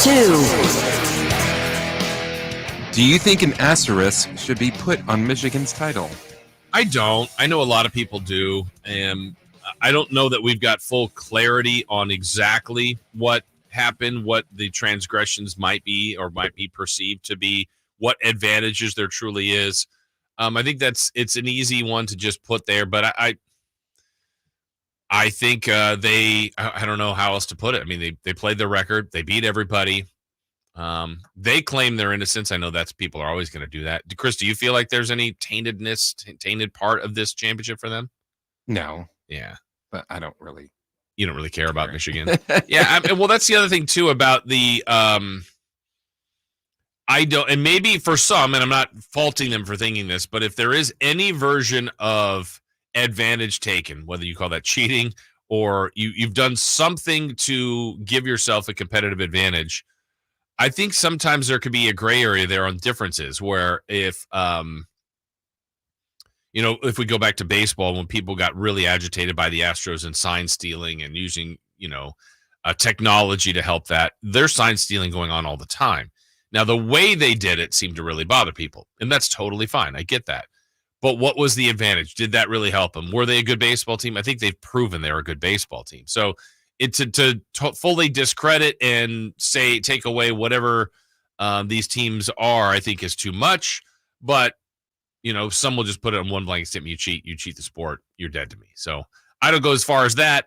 For Michigan, they have the national title. No one seemingly, they let them play. There were suspensions. Harbaugh served all those suspensions. And they kept winning. So congrats to them as the new national champion. All right, question 3. Question 3. Would you rather the Kings lose the first 2 games of this trip to Detroit and Charlotte, but win the final 3 against Philly, Milwaukee, and Phoenix, or have the only 2 wins of the trip be Detroit and Charlotte? All right, so this is a question we are asking you all as should well. Have asked Dave that. I know, I really should have, because you know what? I still might send him that text. What do you think his response will be? His response will be to beat Philly, Milwaukee, and Phoenix. So he'd go for the 3 wins, you think? Yes. Just because 3 is worth more than 2, but he would be, as you said before, he would just be so down on these next 2 games. He already said how much they're going to lose to the Pistons by. Yeah. So he's already thinking that way. All right, I'm going to see what he says. We'll send him that note. What do you guys think on that? To me, I go for the more wins. I'd rather have more wins. You add them all up at the end. That's what you're chasing, as many wins as you get. We would be extremely down for the next couple of days, obviously, if they lost tonight, lost tomorrow. But if you knew that was going to happen in place of 3 wins, it's kind of what's happened a little bit with this season. When you've seen this team win, you see what the ceiling can be. Right? When you see him beat the champion Nuggets, when you see him beat OKC twice, when you see him hand one of Minnesota's few home losses, you see that and you appreciate that and you go, all right, that looks like a pretty good basketball team to me. Conversely, you see them getting blown out by some teams, and more importantly, the losses to frustrating games like Portland and Charlotte. I would go for the more wins. I think it's just a math equation here. And you'd have to eat it and know that the heartache over the first 2 road losses would be painful. But that would be rough. That would be rough. But at the end, how good would you feel about a win at Philly, who they've really struggled with, Milwaukee more than anybody, and then another win against Phoenix? The high of that coming home would be pretty great. So I would take that, as painful as it would be to lose the first 2 games. Because there is, if you go by schedule, by record, by just kind of where the Kings are, there's a decent chance that the other part could happen. They win the first 2 games and lose the last 3. So would you rather the games you feel like you're supposed to get, feel good about that, but have 1 less win on the trip, or lose those 2 and be as frustrated and down and maybe think, oh man, trades are imminent, but you win the last 3? I think it's a tough spot. I think most people would take just the 1 more victory, right? Makes more sense to have 1 more W on your plate, even if it's comes at the expense of games you expect to win. All right, that's 3 for Madness, brought to you by our friends at Fire Wing. Still to come on the show, we're about 30 minutes or so away from checking in with Sean Cunningham. He's covered this team. We'll ask him questions like what's going on with this team right now, what he expects, trade rumors, all those kind of things. Sean Salisbury, we'll look back at last night's national championship game and the playoff weekend ahead in the NFL. He'll join us around 8:15. All that and more when we come back, though. We go around the NBA. Injuries, significant injuries. Ja Morant, done for the season. What kind of impact will have that on the Grizzlies and maybe other teams trying to trade with him? And Tyrese Halliburton had to be carried off the court yesterday in a scary injury. MRI about his hamstring is today. They're actually the next home opponent for the Kings. The Pacers will be here in about a week, but we'll discuss that as we go around the NBA when we come back here on Sactown Sports. The Sacramento Kings play here. He's got the triple. Sacramento takes the lead. Outstanding ball movement by Sacramento. Every triple, every jam, every Kings win. Sabonis with the jam over the Joker. He's got the three-point shot. Get your Kings fix all season long. Right here on your home of the Sacramento Kings. Here's a steal by Fox, a breakaway. He's got the rip with the left hand. Sactown Sports at SactownSports.com.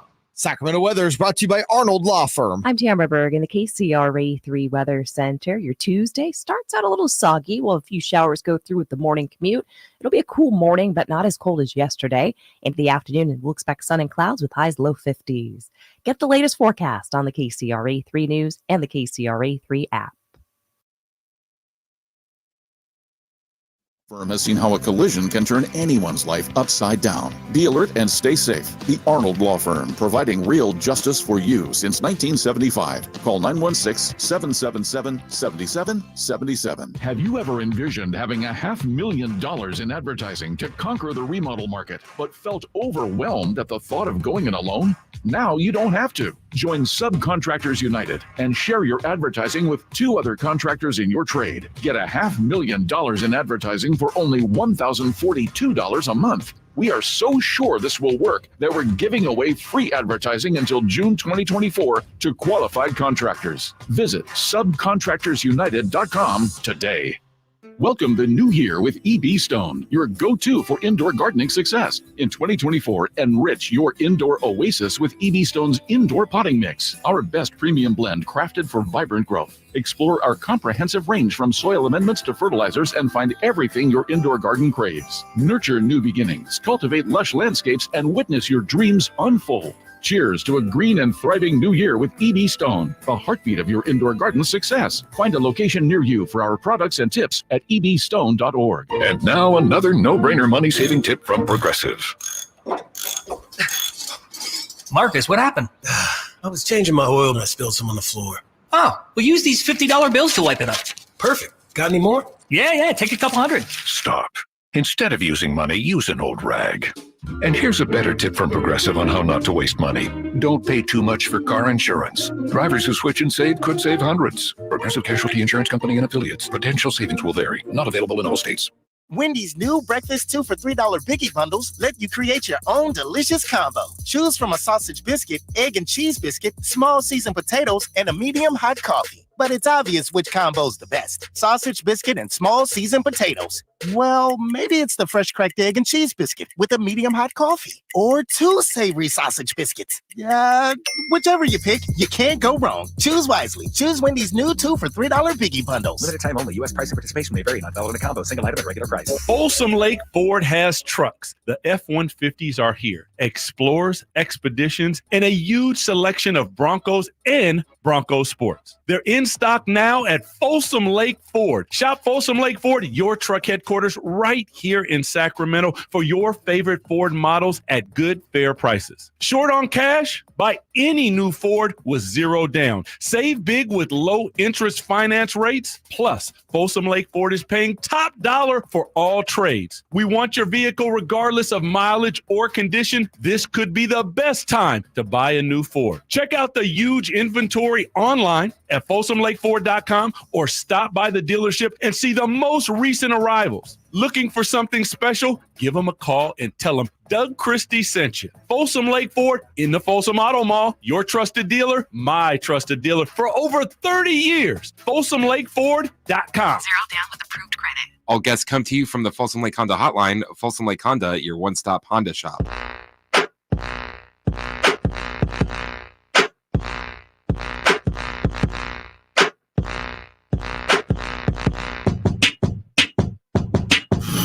Only place in the morning to get your sports fix. Live and local. The Carmichael Dave Show with Jason Ross.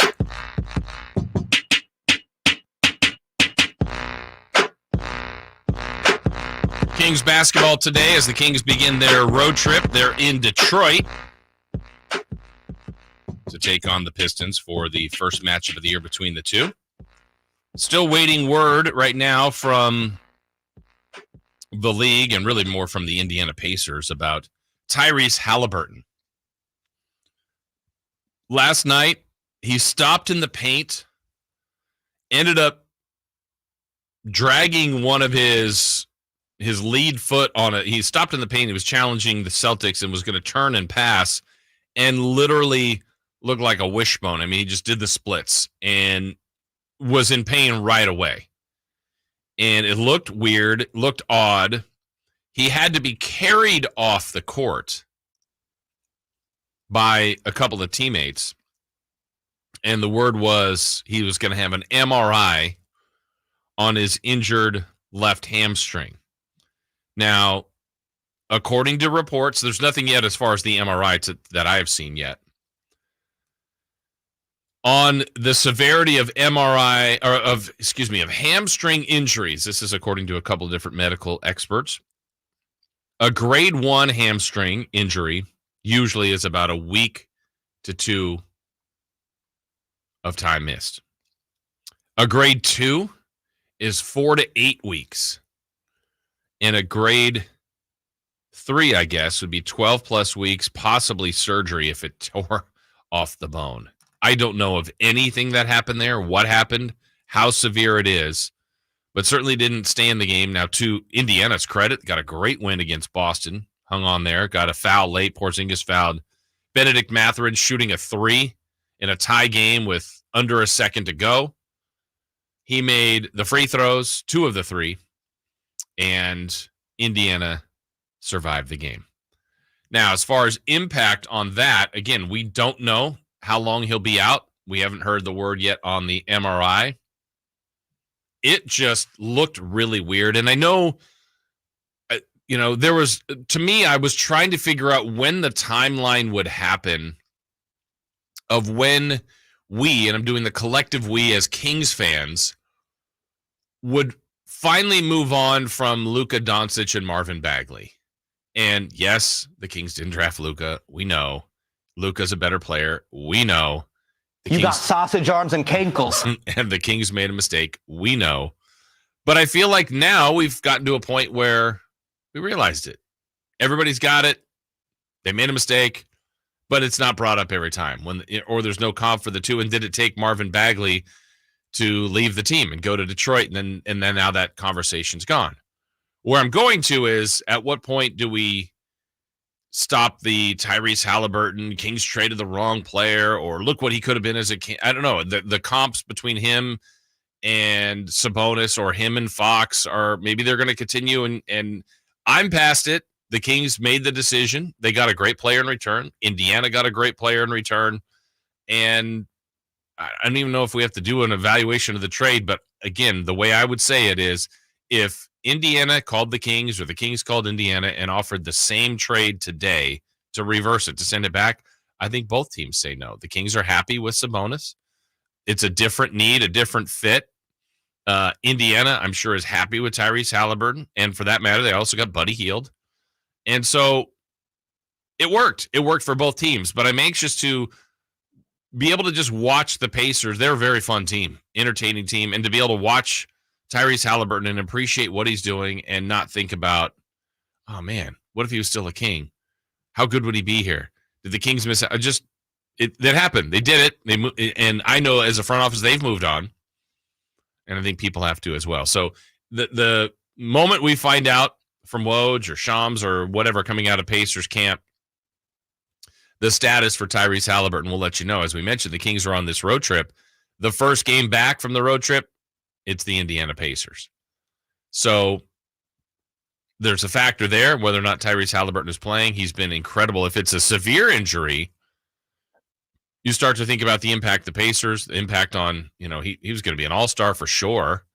He was also kind of in that MVP conversation like Fox is, and, others. There's a group there.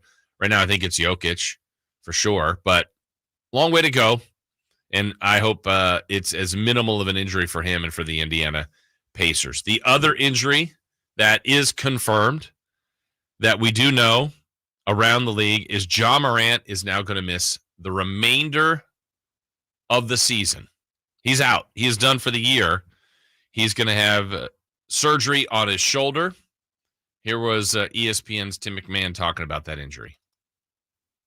The Memphis Grizzlies' chances of salvaging this season have gone from slim to seemingly none with the news that Ja Morant needs shoulder surgery. He won't play again this season. The Grizzlies' odds were awfully long after they got off to a 6-19 start while Morant served a suspension to begin the season. There was a reminder of this team's potential with their superstar in the lineup. They went 6-3 in the 9 games that Morant played.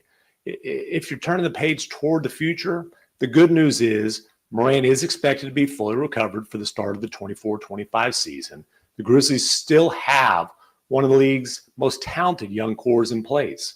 Jaren Jackson Jr., an all-star and defense player of the year last season, is under contract for the next 2 years.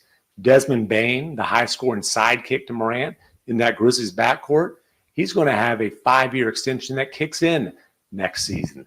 But this year in Memphis, unfortunately, seems like a lost season. 13-23 right now. They did win yesterday, but they're going to be without Ja Morant, or a couple days ago in Phoenix. They're going to be without Ja Morant now for the remainder of the season. I don't think it's all doom and gloom for the future. I think this season is they're done. They're already chasing the season with the 25-game suspension for Ja Morant. That also might help heal kind of that perception of him, if there is still a bad perception at all out there for him. Get him right, get him healthy. He's still young. Get Steven Adams back next season. Continue to grow. Jaren Jackson, have him get better. Desmond Bane. But I really think that's a team to watch around the trade deadline as far as what they could do. They're going to be looking at next year already. And so could they move some guys, acquire expiring contracts to try to set themselves up with a better roadmap to really make a jump again as quickly as next season? Because they were the 2 seed a year ago. Likely they're going to be outside the top 10. And with a good lottery pick, a good off season, they could turn this pretty quickly back to where they once were. So that's something to keep an eye on. And the other thing, too, we were talking about yesterday as far as going around the NBA, the status of the Golden State Warriors. Right now, as we speak, they are currently, with Utah's win yesterday, they have dropped to the 12 seed in the Western Conference playoff picture at 17-19, 5-5 in their last 10, kind of nondescript. They've been struggling. They've been changing lineups, trying to figure out what's going on. They have news now that Chris Paul has an injury that is requiring surgery. He's going to be out 6 to 8 weeks. But Draymond is coming back after missing and going through a suspension. He will be back with the team. He finally spoke on his podcast, and he talked a little bit about that incident with Nurkic. Let's go back to December 12th in Phoenix, Arizona, playing against the Phoenix Suns, third quarter. And I connect with Nurkic, get kicked out of the game, do my post-game interview, all of those things. And as I said then, and I'll say now, I was wrong. I was wrong regardless of what I was trying to do, regardless of it, like none of that matters. I was wrong. I accept my fault in that, and I apologize. Not only from that, Rudy Gobert situation. I was wrong, went way too far. I am a guy who plays on the edge. I am a guy who walks right up to that line, and I have no problem with admitting I have walked over that line. And for that, I apologize. I apologize to my family as they had to endure some things that, as a leader of a family, you have to lead when it's good. You have to lead when it's bad. And that's as a leader of anything. It's interesting to hear. Very hard to lead when you've created the bad. There we go. Again, I think this is a situation where Draymond is at a point where he's got to prove it. I think he is a smart guy. I think every time I've ever heard him talk away from the moment, after the moment, because he says, I think tone and reflecting has given him, and time in reflecting has given him some chances here to clean up the way that sounds. I know immediately after that game where he got kicked out, the tone was different. I'm not apologizing for stuff like that I've done where I haven't done things on purpose. It's just been a different tone, I think, immediately after some of these incidents. This is with time and being counseled and talking and reflecting and talking to a lot of people, I'm sure. But at this point, when you've had multiple infractions, to me, Chris, Draymond, the whole thing is, I think everything he said, I think he's got good perspective on how he is, how he walks up to the line, sometimes goes over that line, but that's going to present itself again. The trouble I have with Draymond is he knows what people want to hear. Yeah. And he's done it before. Right. And we've seen him all out scream at a ref because he knows where he can set the line and he knows how to get right up. He said it. He knows how to get right up on that line to do what he wants. And you're going to tell me that's going to go away? Yeah, I think it's really like anything. Wherever you try to compare, I think about if you're younger and constantly getting in trouble with your parents or teachers or whatever. It's like, hopefully you were smart enough to know how to soften the punishment, to get out of the damage, and then there was probably no real plan to get in trouble again. But it's like I kind of know how to manipulate the situation where to mitigate the loss or the damage here, and it's like, yeah, I don't really want to get in trouble again, but it's probably going to happen. I mean, it's just kind of the way things go. What if the bonus falls in front of me again? Yeah. I mean, I had no choice but to stomp. No, you had a choice. You did. I mean, maybe you didn't have the clean landing, but I don't know. It's heat of the moment. Those are the things. That's what he can't control, the heat of the moment. He's a competitor. I grant him that. And I also think now maybe some teams, and if they hadn't already been done, are going to try to bait him. I know people did that with DeMarcus.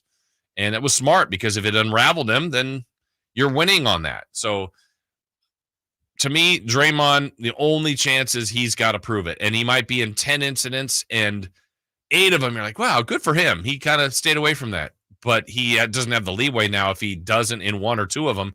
Oh, see, he's out of control. Well, he's made that dead. I mean, and the things that he's been suspended the last few times have been violent acts. Right. I mean, to me, look, now we're gauging the transgressions here. I thought the worst one by far was the Rudy Gobert. By far. I mean, it's not his. I mean, Sabonis is really bad. It was bad, but I mean, I'm just trying to. I always try to put myself in that situation. I think somebody's doing something to you, Chris, that they shouldn't be in a physical way. Like I could go in there and he could have pushed Gobert. He could have grabbed him and pulled him away. He is choking him and not letting go. And now, it's over. It's not. Gobert's not doing anything to anybody else, and it just looked like a point of rage where it's like, man, are you trying to do some real serious damage to this guy? So it's just that one to me was the one where the classic one is just get in there and push someone away, like get off my guy.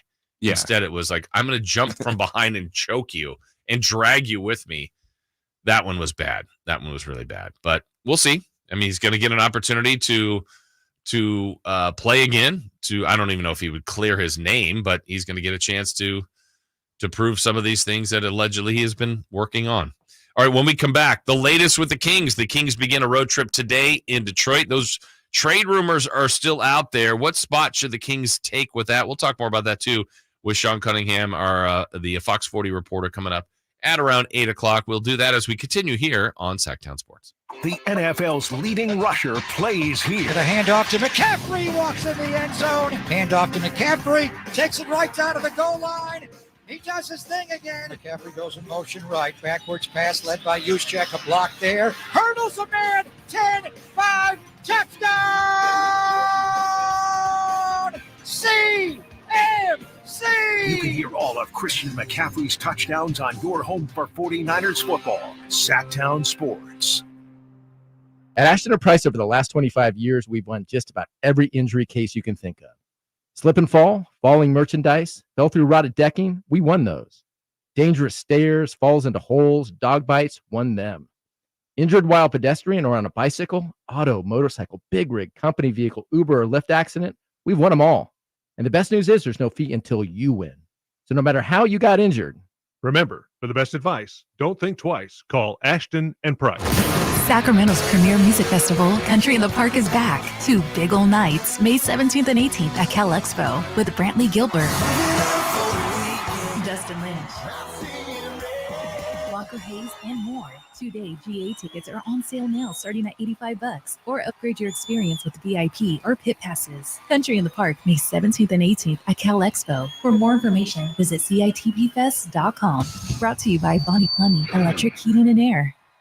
Hey, it's Carmichael Dave asking you, are you feeling the pain of paying more and more for your gas? PG&E has increased their rates 4 times in the last 5 years, and the new forecast says PG&E customers may see their bills increase 32% by 2026. The good thing is there are steps you can take to protect yourself from these rate hikes, and better yet, American Energy may be able to help you completely eliminate your gas bill with a new ultra-high efficiency comfort system. Did you know SMUD offers huge rebates to eliminate your old gas guzzler? They can help you guide through the whole process. Seriously, listen to me. You go to the SMUD website. There's tons of rebates available, but it is confusing on how to do it. Listen to these rebates. $2,500 from American Energy, $3,500 from SMUD, $1,000 from Caltech, $2,000 home system upgrades. That's $9,000 in rebates. Let American Energy help you out at 916-520-9990. Call 916-520-9990 now.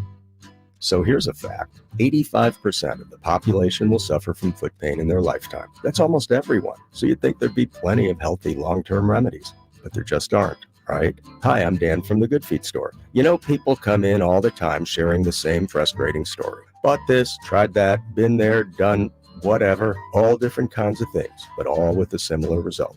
Nothing. A discouraging and endless cycle of disappointment. If this rings a bell, don't despair. There is hope. If you think you've tried everything, you probably haven't tried Good Feet arch supports from the Good Feet store. They're designed to relieve, even eliminate, the pain commonly caused by certain foot conditions like plantar fasciitis, bunions, flat feet, and others. Plus, provide better balance and increased comfort. See what we can do for you with a free arch support fitting. Just stop in or schedule an appointment. With over 200 stores, there's likely one in your neck of the woods. Find yours at goodfeet.com. Knee, foot, or back pain? Visit the Good Feet store in Sacramento, Roseville, and Vacaville. New year, new you. And what better way to start fresh than with a new ride from Elk Grove Kia? Nothing beats second. Whether it's a second shot at love, a second shot at life, or even seconds at the all-you-can-eat buffet. But when it comes to your next car, no one believes more in second chances than Elk Grove Kia.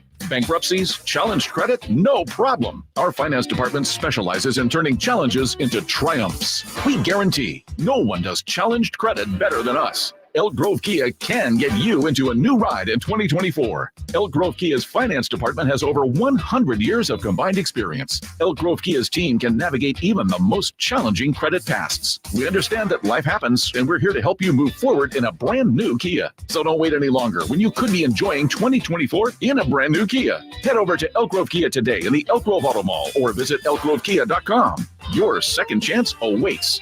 New year, new you, new ride. Only at Elk Grove Kia.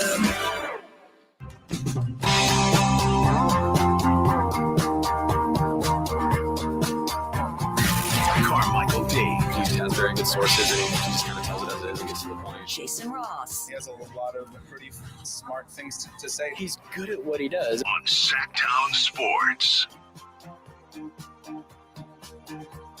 Not much to say. They flat out kicked our behind. One thing I do say, I feel sorry for the fans that spent their money coming and watch the game today.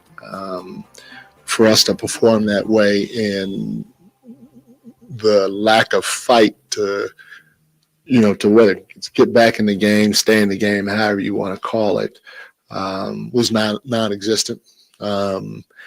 And it's going to be tough scoring when, you have Keegan, Fox, and Malik go a combined 5 for 29. It's going to be a tough night.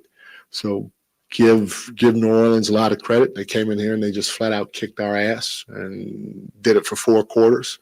And at the end of the day, like I said, you give them all credit. And I'm sorry, Sacramento fans, for coming and spending your money today.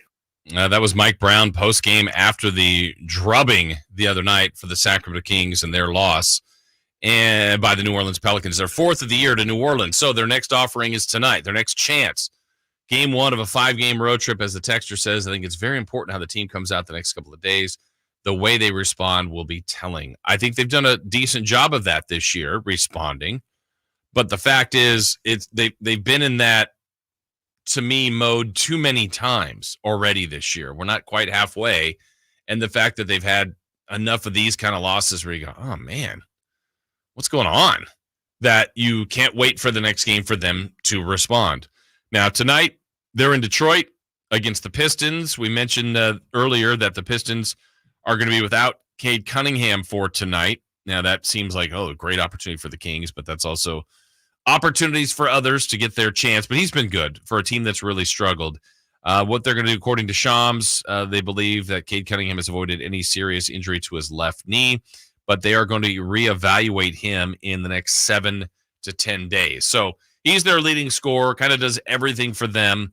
And so the Kings tonight, to me, have to kind of get De'Aaron Fox back right. I would say this is the longest stretch this season, and it hasn't been that long, where De'Aaron hasn't been his normal self. He is coming off his worst game by far. That we can all agree with, just scoring 3 points. He's been terrific this year at the back end of the MVP conversation, averaging 28 points per game, and that's going to do some damage when your last game you scored 3. Here's De'Aaron's last 3 games. 15 points, that double overtime win against Orlando. Now, everyone else was really good, and De'Aaron hit the shots late that he needed. 24, good response game against Toronto, and then 3 against New Orleans. Prior to that, here was his run. 30 against Charlotte, 31 against Atlanta, 24 Memphis, 43 Portland, 27, 23, 29, 30, 41. Like, he has been in a really good groove. We saw him get to Western Conference Player of the Week multiple times. So something slightly off with his game, certainly not shooting the ball that well the last couple. And if he's not 100% and you're going to play, you got to play through it. And seemingly that's what he attempted to do the other night, but wasn't very effective. So anxious to see how De'Aaron plays, Sabonis, the whole group. And really the group, how they play, knowing that these rumors are seemingly legit. And they're out there. There was more and more talk yesterday after we were off about the Pascal Siakam report and, what the Kings wanted, the risk they might have to take on trading for a guy like that if they truly are interested, him being a free agent. And is that worth the risk if you don't know with certainty that the player will resign? I guess you can never know. But you can have a good idea when you're trying to trade for a player that's in a final year if you've got intentions of signing the player. And I think the other thing the Kings, this is my own personal belief, are realizing from the last couple of years. Last year, Sacramento did not make what I would say is a significant move come trade deadline. They added Kessler Edwards, and he had his spots where he helped the team, but nothing that earth-shattering to the starting group, really to the key part of the rotation. But Kessler Edwards came in and had his moments. But nothing like Phoenix adding Kevin Durant, Dallas adding Kyrie Irving, the Lakers overhauling their roster. Basically, a lot of teams made significant moves at the trade deadline last year, and Sacramento was closer to standing pat. They had a team that they liked. They had some continuity, some good chemistry, and they didn't really want to disrupt that. And it ended up paying dividends. I thought Sacramento, when they didn't make a move, ran the risk of Phoenix catching them, Dallas catching them, a few teams catching them and pushing them from where they were about the 3 seed to maybe they'd finish around the 6th. Well, if anything, they locked in and stayed strong and really pushed the 2 and the 1 seed even, ultimately to fall to 3 or stay at 3. And that continuity provided dividends for the Sacramento Kings. They also have seen those teams that I said made those moves and didn't really see the net gain last year, let's say. And it's tough to incorporate new pieces without a long runway as far as the number of games to get ready for what you hope to be another postseason run. So another example of that is the Los Angeles Clippers. This year, they added James Harden, and boy, were those jokes coming in, and good luck with James Harden. What a mess. They couldn't win a game at the beginning. As James Harden said recently after the Clippers have been really hot, said, wow, where are all those naysayers now? And where are they? Clippers have been much better. They have vaulted up at one point. I think they got almost to the 3 seed. Now they're 4. But remember, they couldn't win. They'd lost their first 5 or 6 games and just looked in disarray, out of sorts, play the Clippers because they're a mess. Well, they're no longer a mess. And I won't say that's different than last year's teams, but what's different about it as far as the trade comp that I was talking about, they're having a longer runway of games They didn't do this trade in February. They did it in November and December, and they had those months to kind of go through the pains, and there's still going to be more ahead for them, but they know what they've got. They can make more tweaks if they want, but their core is going to get a good sample size of games together. So why I bring that up is that's why I feel like maybe there's a little bit more of a sense of urgency from Sacramento. And, 20 games difference may not seem like much, but maybe not even many as 20. But if you did a move, let's say today, tomorrow, this week, you've got a month head start on some of the other teams that will likely wait all the way till the deadline to make a trade. So you don't do that just out of desperation, but if you've got a move that you think you can make, that you think will make your team better in the long run, why wait? The only reason you wait is to see if you improve your trade on your behalf. But you could also run the risk of that player not being available, another team coming in more desperate than you. So I think the Kings will continue to look at the possibility of a guy like Pascal Siakam. If they were to sign him, trade for him, could they sign him? What would it take to sign him besides not just the financial dollars, because he's going to get money from any team, but what would it take to keep him? Do you talk to Memphis now that John Moran is out, looking for a guy like Marcus Smart? I think that makes some sense. There's some things in play for the Sacramento Kings because as constructed, again, I think they're good. I don't think it's a team that can ultimately do that much damage in the postseason. Now, you don't have to overreact to that. You can keep kind of going and grooming and playing the patience route and striking again in the summer, but it seems like a team that's wanting to move the needle a little bit here. And I think if you're going to do that, it would require a roster change. We'll talk about this with Sean Cunningham. He's covered this team for a long time, works for Fox 40. Sean will join us when we come back here on Sactown Sports.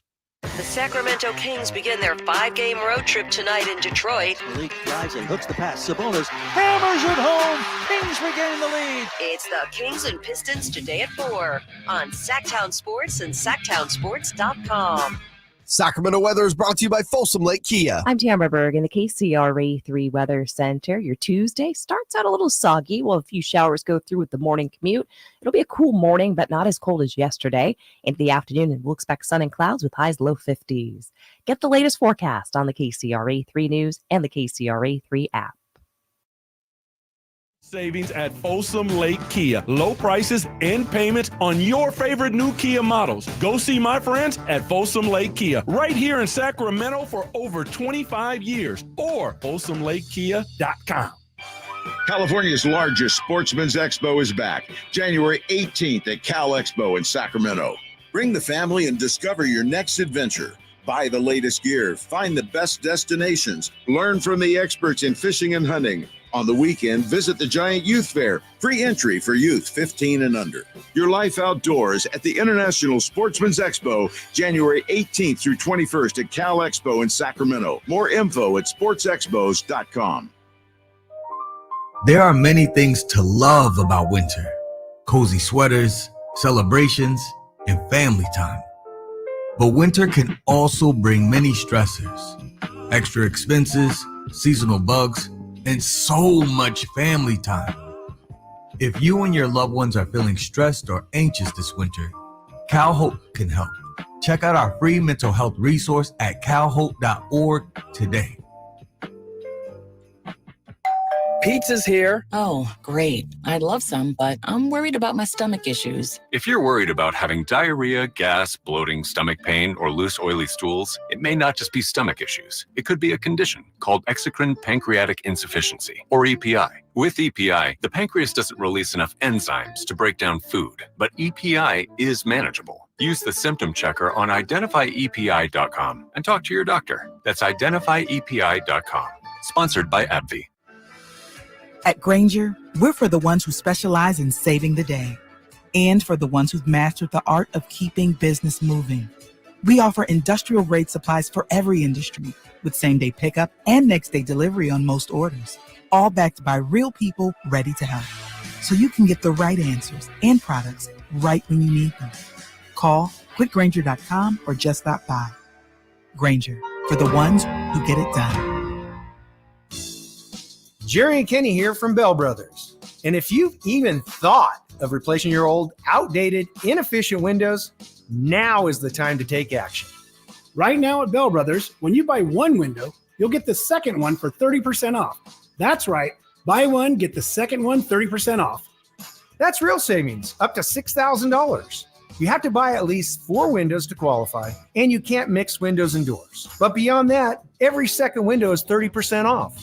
For example, when you buy 10 windows, you will get 5 windows at 30% off. We also have 0% interest financing available for qualified buyers. Call for details. To take advantage of our buy one, get one 30% off sale, call Bell Brothers now at 916-444-1234 or find us online at theNoSurpriseGuys.com. The No Surprise Guys, Bell Brothers. All guests come to you from the Folsom Lake Honda Hotline. Folsom Lake Honda, your one-stop Honda shop. KHTKAM HD1 Sacramento, KYMX HD2 Sacramento. From the Power Business Technology Toshiba Studios. This is Sactown Sports. The Carmichael Dave Show. He's on the microphone when he's not on the microphone. He's playing a song, and when he's not playing a song, he's on the microphone, and then boom, with Jason Ross. No, he didn't. Yes, he did. Call or text at 916-339-1140. It's the Carmichael Dave Show with Jason Ross on Sactown Sports. All right, back here on the show, Carmichael Dave off. You heard him earlier. He joined us from England. He'll be back next week, 1 week from today. Joining us now, the great Sean Cunningham. Used to be with us. Yeah, we go with great. Can we go with great, Sean? Yeah, I'm glad you do. I'm glad you're going with it, but I think it might be a little much. A great shirt. Great shirt today, by the way. Oh, thanks, guys. Yeah, you like that? Yeah. Nice look. This is early for you. You ain't kidding, buddy. I'm usually more of the 8:45 to 9:30 variety of risers because I tie it on. I work a little late and then get after it most nights. But yeah, this is it's a little early. Do I sound right? Yeah, you sound great. We appreciate you doing this, getting up early. No problem. Yes, as of course, Sean has been in this business a long time, working now for Fox 40, reporter on all things. And Sean, let's just jump right into it with the Kings because rumors are abound, and I think it makes sense about the Kings trying to tweak this roster. How legit do you think the rumors are, and do you anticipate the Kings making a trade? Oh boy, yeah, I think the rumors are certainly legit, and I think this front office has shown kind of a penchant to be an active one to kind of tie themselves to a lot of trade rumors and teams and just things out there. Monty McNair likes to use that term optionality, and anytime you can try to upgrade the roster, they want to. It's this ever evolving thing, and they're never done. And I think if you look at last year, with all the flurry of moves that were done around the league at the trade deadline, and the Kings were one of them. I mean, it was a smaller move. It was a very tertiary move in Kessler Edwards, but it wasn't really for a lack of trying, or lack of the inactivity didn't really signify anything. If it's not like they were making calls or anything. They were very active in trying to add pieces and see what could be done. But the reality is we kind of use that term playing with house money. They had a chemistry about them. They might have been a little bit ahead of their development in terms of maybe some of the success that they were experiencing. So the double down of that, you add Sabonis, his extension in the offseason, and really kind of build off of that to really get this core what they have. You get through the first round of the playoffs and you kind of look at this team and say, okay, that they're a high-powered scoring team, equal opportunity, they're fast, but they have some flaws certainly, and some things that are certainly Achilles heels, defense and size and athleticism certainly among them.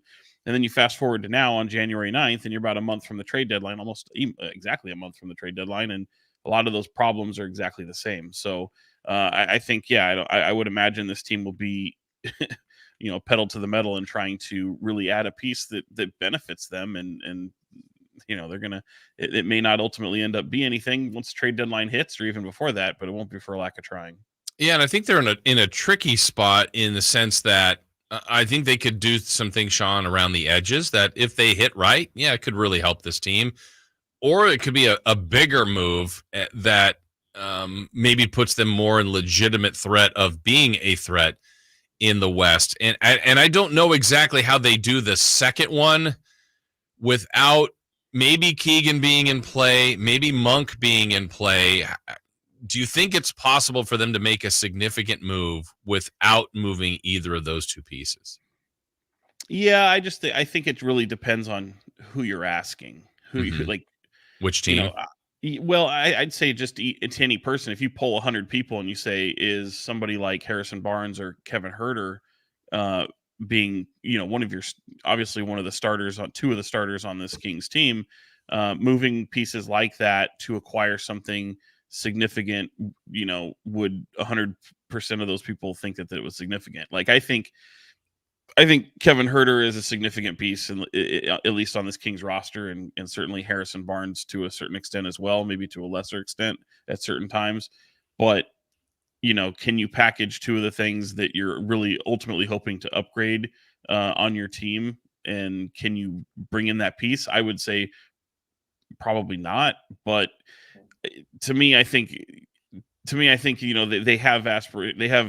they have visions of grandeur to go out and get somebody at least that is going to be this significant piece. Obviously the Pascal Siakam talks had been there. But I think, yes, it's hard to, turn some of one man's trash into a diamond. And I don't mean to call those guys trash, but it's like, you're talking about people that have kind of fallen out of the rotation, not fallen out of the rotation, but at least fallen out of favor a little bit. You're talking about play, especially if you look at like someone like Davion Mitchell, who had been out of the rotation. You see Kevin Huerter, who's been benched, obviously for struggles that he has on the offensive end, and then obviously Harrison Barnes still plays a significant role, but obviously he's not a this big impactful offensive firepower weapon or anything like that they use. So if you're trying to keep Keegan Murray and the likes of Malik Monk, who's facing free agency at the end of the year, it's going to be difficult to try and get. And I think, if in the Siakam example, Toronto knows what's on the table, Toronto knows what's not on the table. And just because the talks seem to be reported as if someone has pulled away, I mean, you're still a month away, and a lot can change day to day. And if you get to the point where one team gets desperate, I just don't think that's going to be Toronto. They've already moved OG Anunoby. They brought in some quality pieces like RJ Barrett and Emmanuel Quickly, and you might want to look at it. You might want to see what this looks like. And look, if you don't get anything for Pascal Siakam, that might be disappointing. But I think if you're a Raptors fan, you kind of like the pieces you got for a guy that was stepping into free agency that you might not have been able to keep anyway. I don't know that you would know this answer, Sean, but I'll ask anyway. In the case of Siakam or someone like it, but we'll use Siakam because he is a free agent, and the Kings would run the risk of, if they traded for him, knowing that he could walk, in free agency. I would hope they would have some good plans or a good idea whether or not they could keep him, but let's just assume that's a scenario out there, or a player like him. Do you think the Kings, to use the word desperate, would be desperate enough to run that risk, not knowing if they got a significant player that's a free agent that they could lose them in the offseason, basically like a rental? Yeah, like a rental. And I think if you're doing that, you're hoping to do so weeks in advance of the trade deadline. You may not have that luxury to be able to do that because you want to get as healthy of a sample size as possible. You want to get them around that great chemistry that you have with this team and really see if it works and really kind of land that strong impression of somebody like Siakam to get with your core piece. Trouble is, yeah, you run the risk of losing him. But I would say, this team would still ultimately have its core together in a move like that. And, at worst case, you're still shedding a ton of salary that you'll have to be able to go shopping and use in the offseason. So, yeah, it would be certainly a disappointment, and you'd like to have some sort of, tip of the hat that wink, wink, nudge, nudge that you'd like to keep said player. But the reality is I don't think you're going to get that guarantee. Do you think their offseason biggest priority is Monk's free agency, or how do you think that impacts kind of their moves they're going to try to make? Yeah, that's a good question. It's one that's a little tough to answer, and I think it depends on who you talk to, because I think there's probably a I think there's probably a number in mind and there's something that they're comfortable with, but I think there would ultimately have to be moves to be made to accommodate it. Of course, this team could also look at the success that they've had and say, all right, we could, you look around the league, if you're a contending team or if you're one of those upper echelon teams that is, looking to sustain a lot of success going forward for the future, some of them are luxury tax teams. That's one thing that the Kings haven't been. So they can certainly dip into that if they so choose. It's tougher for those smaller markets to be able to do that. But I think Malik Monk is certainly somebody that they value. They're well aware of what it's going to cost. Now, he doesn't have his bird rights. He's not a player that you can just go out there and throw a lot of money and doesn't hit the cap for. So it could be a little bit tricky, but I think they're prepared to do the right move when it comes to Malik Monk. I think they know that, I said this earlier in the week. I mean, it really dates back to last season, in my opinion, because Malik Monk is just such an important piece for this team. I know there's so many people that want to see him start. He doesn't need to. He's a guy that next to Fox and Sabonis understands his role probably more than most players on this team and knows what he means to it. And I've called him the most important player on the team because, certainly once you get past Fox and Sabonis, to expect they're your best players. But Malik Monk might be your most important player because what he means to your team's success. If he's not playing well, or if he's turning the ball over, or he's struggling to score or be that playmaker, they struggle to kind of win games. But when he's on, he's absolutely part of not only the team's identity, but you might not see a more confident player in the league. So it's I think they know he's a key cog and a big part of the recipe of this team. And I think they're going to do everything they can to keep him. We're talking this morning with Sean Cunningham. Sean, you kind of addressed where they've been weak this year, whether that's defense, athletic ability, size, maybe even some other offensive players that can help too. What would you do? Where do you think the area, and there's not one player that's going to check all the boxes, but where do you think they need the most help to get the most out of this current roster? Yeah, it's interesting. I mean, to me, it's been, kind of dating back to last season. I've been kind of the one that, people I've talked to and even forming my own theories is, I think if there was one position or type of player that you begin a list of, I think certainly there's going to be several, but to me, it's been a solid bona fide wing player, a 3-and-D. You look at obviously somebody like Siakam, who obviously has struggled from the three this year, but over the course of his season, his tenure in the NBA, not only a champion and an all NBA player, but a guy who can get you a bucket. He can penetrate, he can ISO, and he can also on the defensive end, he can kind of bring it. He's not like a total shill defensively. I wouldn't say he's an OG Anunoby defensively, like an elite defender, but that long athletic body that they can add and to that kind of, especially if you're keeping somebody like Keegan Murray, can almost make him more of the true stretch four. I personally, and some scouts I've talked to, don't love Keegan Murray, at least as he's currently developed as a true three, as opposed to possibly seeing him as more of the stretch four that he might be right now. Not to say he can't be that three later on, but it would certainly be part of his development and how you build your roster. But I think to me, it just sticks out like a sore thumb, a starting three, an absolute stud, upgrading that position. And, if that person can help you be a long body, athleticism, maybe be kind of like that alpha a little bit. Yeah. Where, this team kind of needs a dog still. And it would help go a long way to help their being able to help that Achilles heel of having to go up against those long athletic teams that hit first and, get out of that soft kind of behavior that you get. Because once they get hit in the mouth, man, we've seen this team kind of wilt a lot of times this year. All right, last thing for you, Sean, we appreciate your time. Would Keegan be off limits for you? Well, see, I'm of the minority. I know certainly that you talk to their side and they're going to tell you, no, Keegan's part of our future, all this stuff. It's we're not shopping Keegan Murray. And that very much is true, but they weren't really shopping Tyrese Halliburton either, if you know what I mean, so there's always a move to be made that in my mind, nobody is ever untouchable. And that's including De'Aaron Fox and Domantas Sabonis. Certainly there are guys that are more untouchable than others, but there's always a move to be made. So, but the reality is, they would much rather keep Keegan Murray in a Sacramento Kings uniform because he's under team control. He has a great rookie contract, and they think this kid can be an absolute stud, an all-star type player that pairs well with the core that they have. So certainly they're not looking to move him. But and to be honest with you, Jay, I don't see a move out there this season that can be made by including Keegan Murray. So I just don't see that happening, but certainly you never say never. I mean, like I said, Tyrese Halliburton brought you Domantas Sabonis. Yeah. This franchise absolutely shifted course, and for the better, in my opinion. So I think, there's always a chance, right? Absolutely. And then we'll see how they do tonight. The up and down nature of this team, there's been more up, but those downs, man, they've been so bad on some of those nights, including the other night. How did you spend your time when they were down 50? I spent my time trying to tune into the Golden Globes because I was done with this team very, very quickly. I was done with that game. It was kids and family night that night. And sorry, kids. Sorry, family. Yeah.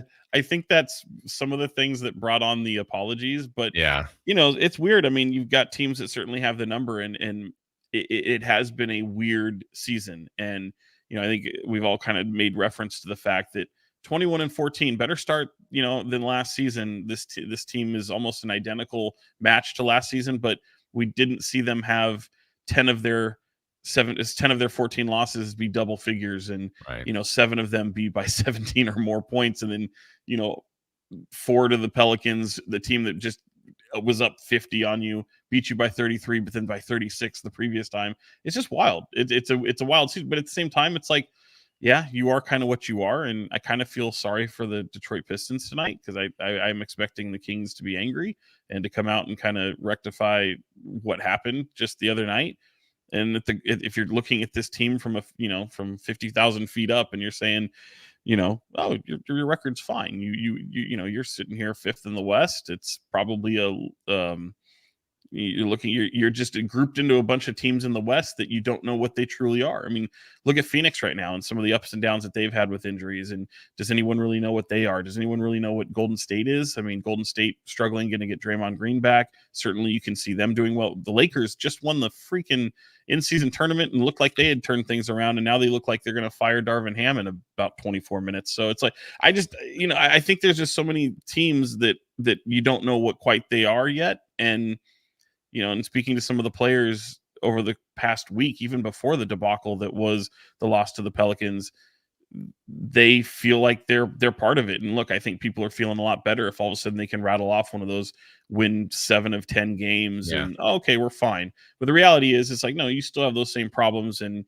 you have to go out and try to resolve them, because even though I said before the season, Jay, I think that you can sustain better playoff success this year, even if you don't finish with the record that you did last year. But what will that ultimately mean? You're really just kind of counting on this core developing and staying together, and hopefully making a push. So if they're gonna really truly change their identity, they're gonna have to make a move here, and I think the front office knows it. Well, we're a month away to see if they're going to do that. Sean, we always appreciate checking in with you. Thanks for getting up early, and we'll see you soon. Anytime, Jay. Thank you, buddy. Thank you. That's Sean Cunningham joining us. We will break here. More on Sactown Sports. We'll check in with Sean Salisbury. Talk some football. That is next. On the move? Got somewhere to be? Take Sacramento Kings basketball with you. The Sactown Sports app will let you stay connected to your passion. Never miss a moment of Sacramento Kings basketball with the Sactown Sports app. With no fees or minimums and no overdraft fees, banking with Capital One is the easiest decision in the history of decisions. Even easier than choosing Charles Barkley in a pickup game. We'll take Barkley. Ha! First pick. Sorry, kids. Yep, even easier than that. With no fees or minimums and no overdraft fees, is it even a decision? Okay, here's the plan. Pass me the ball every time. This is banking reimagined. What's in your wallet? Terms apply. See CapitalOne.com/bank for details. Capital One NA, member FDIC. Jackson Hewitt has a plan to get your tax refund fast. With a buck here, buck there. Here a buck, there a buck, everywhere a buck. You don't have to wait weeks for your tax refund. Get money sooner with a no-fee refund advance loan at Jackson Hewitt. On this loan, there's a money today guarantee. E-I-E-I-Do. Don't settle for chicken feed. Get fast bucks at Jackson Hewitt today. No-fee refund advance loans by Republic Bank offered to eligible clients. Money today guarantee if approved for a loan on a prepaid card. Details at jacksonhewitt.com.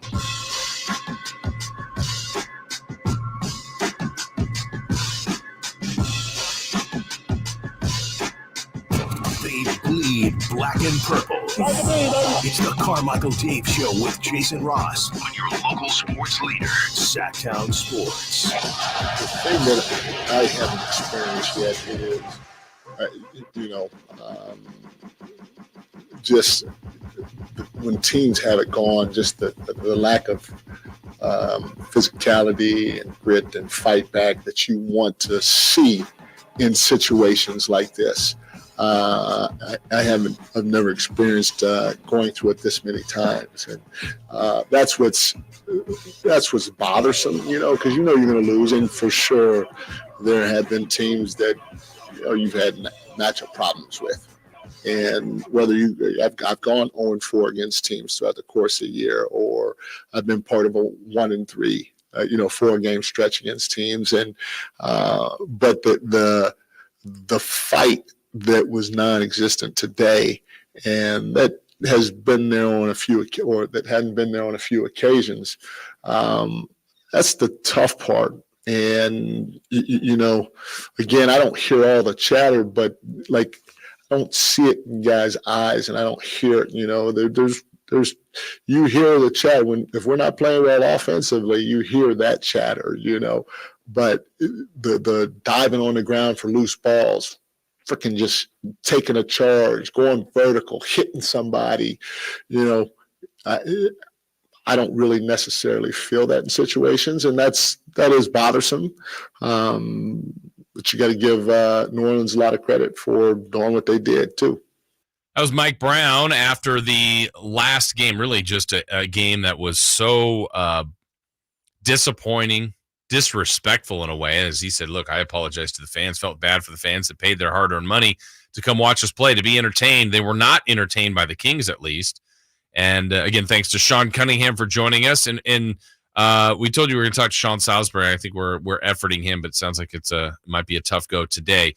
Anyway, with that being said, and Sean Cunningham said this, and I think he has the right statement, and I think it, to me, is what I would like to see from the Kings, is stuff like this that Mike Brown is saying. That, yeah, they lost. It's not acceptable the way they lost. Their performance, the lack of grit and fight and all of that, and to be down by 20 at home, 30, then 40, 50. I mean, just absurd. So what's the response? What's the bounce back? What's the fight? What's the next game look like? To me, that's really, and Sean said, I do feel sorry for the Pistons. That should be the right approach, the right attitude. By record, you're better than the Pistons. The Pistons are missing their best player. The Kings are, for the most part, fully healthy. And you just got embarrassed. I do this comp as well last week. Who was it? It was Orlando.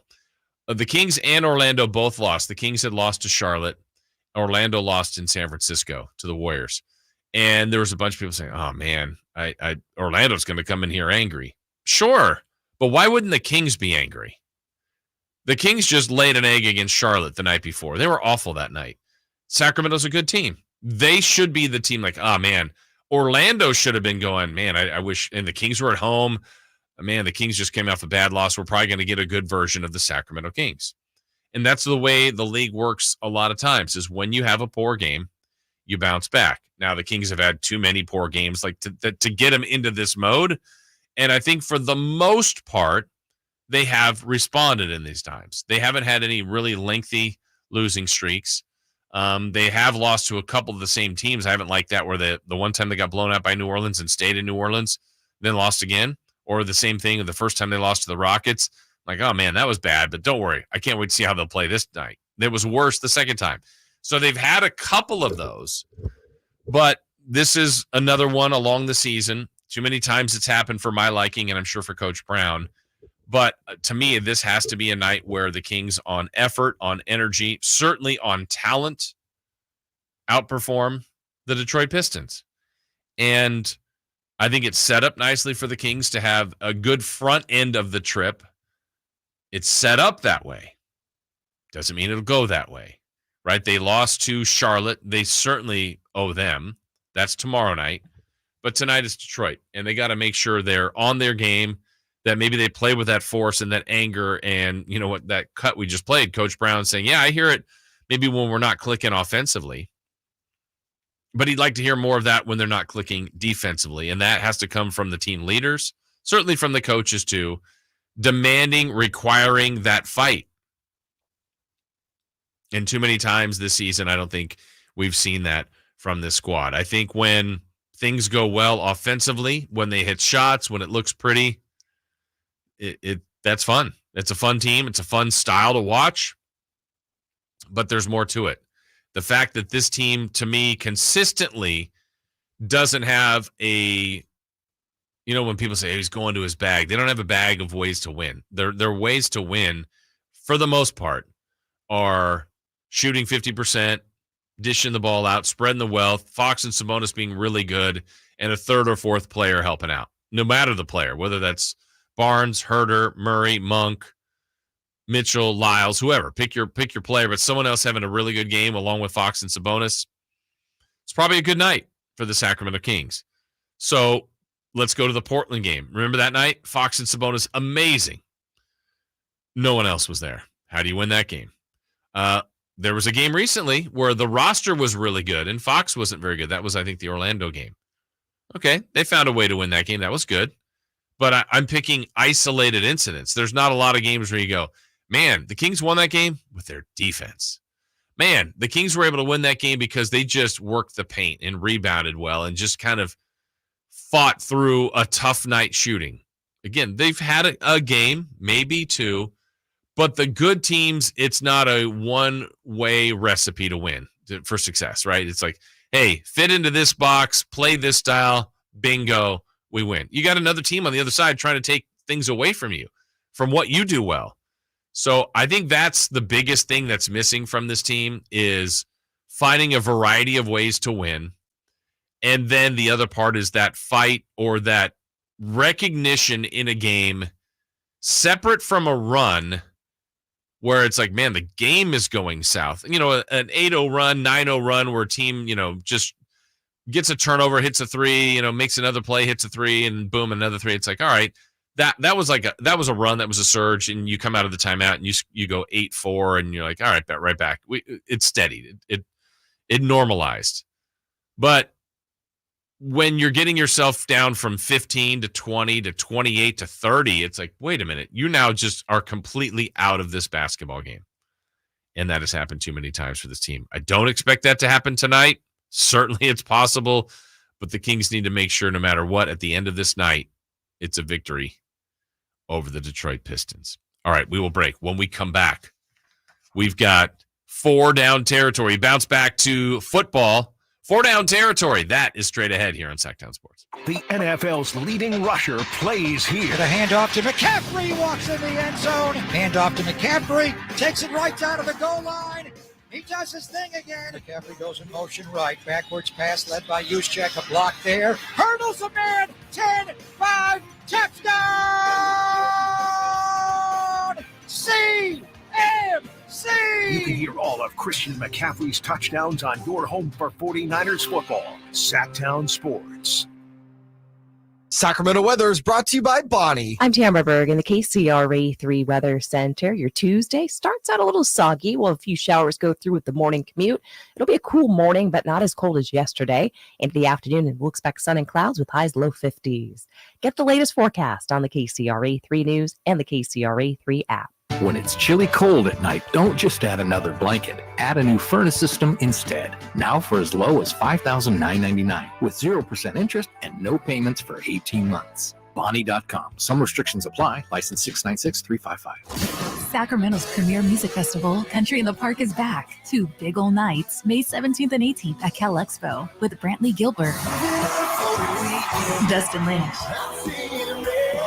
Walker Hayes, and more. 2-day GA tickets are on sale now starting at $85, or upgrade your experience with VIP or pit passes. Country in the Park, May 17th and 18th at Cal Expo. For more information, visit CITPFest.com.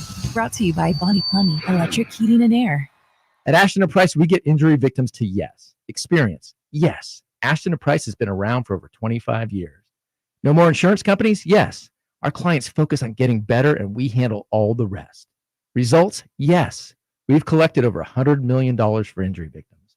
No fee until we win? Yes. Our clients pay nothing until we win. Ashton & Price, the best at getting to yes. Remember, for the best advice, don't think twice. Call Ashton & Price. It's time to buck up Sacramento. The professional bull riders are back. PBR Sacramento Wrangler Long Live Cowboys Classic will take over downtown's Golden One Center this February 2nd through 4th. 3 huge nights of edge-of-your-seat bucking, featuring some of the biggest bulls and toughest cowboys on the planet. Tickets are on sale now at Ticketmaster. Get your tickets for a weekend of non-stop bucking action this February 2nd through 4th. Guys, want to lose weight, improve your performance, and increase your drive? Revive Men's Health Sacramento can help you address the root causes of weight gain, low energy, poor drive, and performance issues.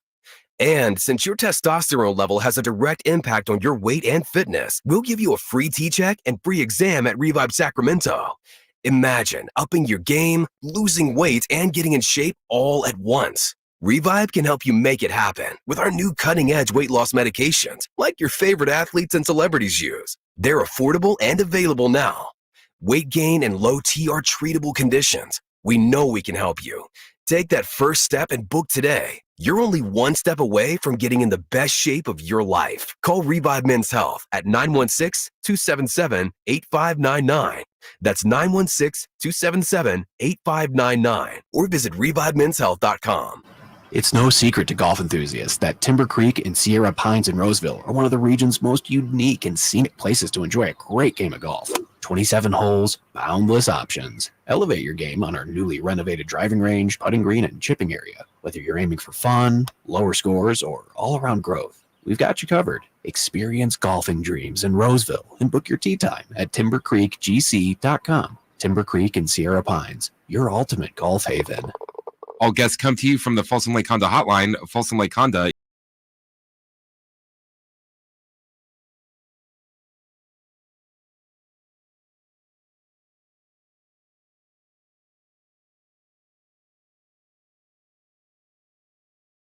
Show with Jason Ross Call or text at 916-339-1140. on Sactown Sports.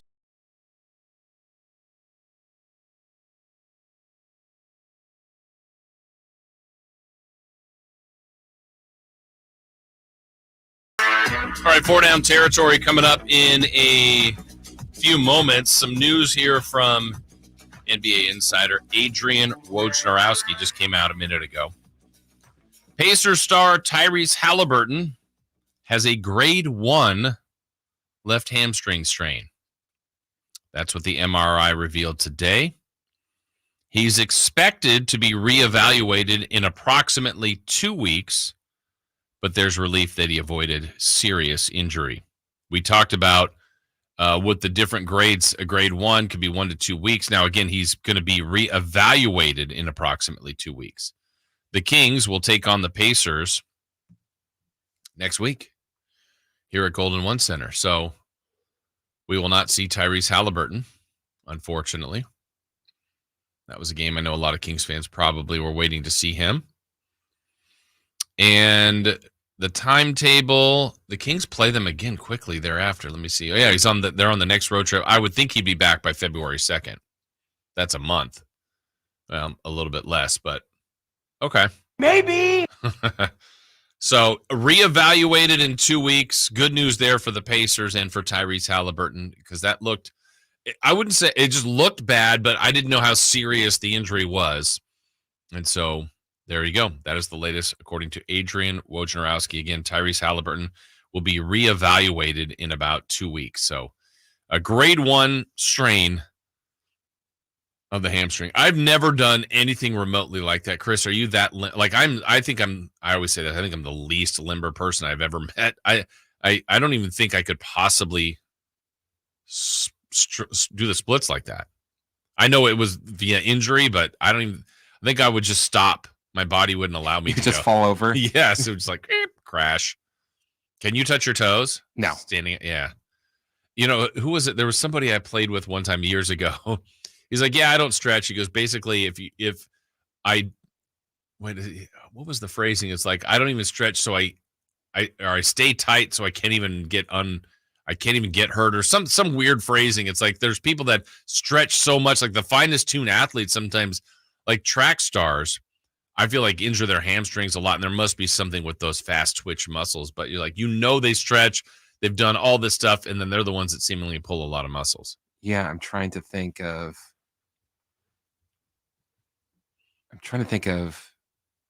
how much I stretched before. Like we always did like this stretches before the game. Yeah. Nothing like super extensive. Like you do a little warm up. Let's just do a few parts that maybe hurt a little bit, or stretch that out, and then like, all right, let's go. Now maybe you're paying for that later on, but good news though. At least feels like all I do is stretch. Yeah, exactly. All right, let's do it. It is time for 4 down territory. 4 downs. Let's start with first down. Atlanta and Washington fired their head coaches. Which team is closer to being the right coach away from turning it around? Tough to say because turnarounds can happen quickly. I think the easiest statement to say, look, what the Commanders were this year, were 4-13. Atlanta literally won more games at 7-10. I don't know that each team, which team has more talent. Probably most would say Atlanta. And the reason I would say Atlanta as well is I think the division, just in general, is more open. Now, Washington nearly gave the clean sweep for that division to make the playoffs a year ago. Remember, Dallas, the Giants, and the Cowboys all got in. Or Dallas, the Eagles, the Giants all got in. This year, you got the Eagles and the Cowboys in, and it just feels like those two teams will remain good or solid or competitive. So I think it's a little bit more of a difficult road for the Commanders. So with that being said, I would say Atlanta has the better chance. That division, with Carolina in 2 wins this year, the Saints and Buccaneers basically fought for that one all the way to the end, but at 9-8. So I think that one's more open. I'll say it's Atlanta. All right, second down. Which NFC matchup this weekend intrigues you the most? All right, if we look at the NFC playoff schedule this weekend, we've got a couple of things to look at. First off, you have, I don't think there was anything in it. Yeah, the NFC isn't until Sunday and the wraparound on Monday. Green Bay, Dallas, the Rams, Lions, and the Eagles, Tampa Bay. I would say for whatever reason, I'm least intrigued by the Eagles in Tampa, partly because of Tampa being the home team with that record, and the Eagles, there's some intrigue just to see if their struggles will continue. But I think as far as like watching games, I want to see what the Detroit crowd is like. Finally, a home playoff game.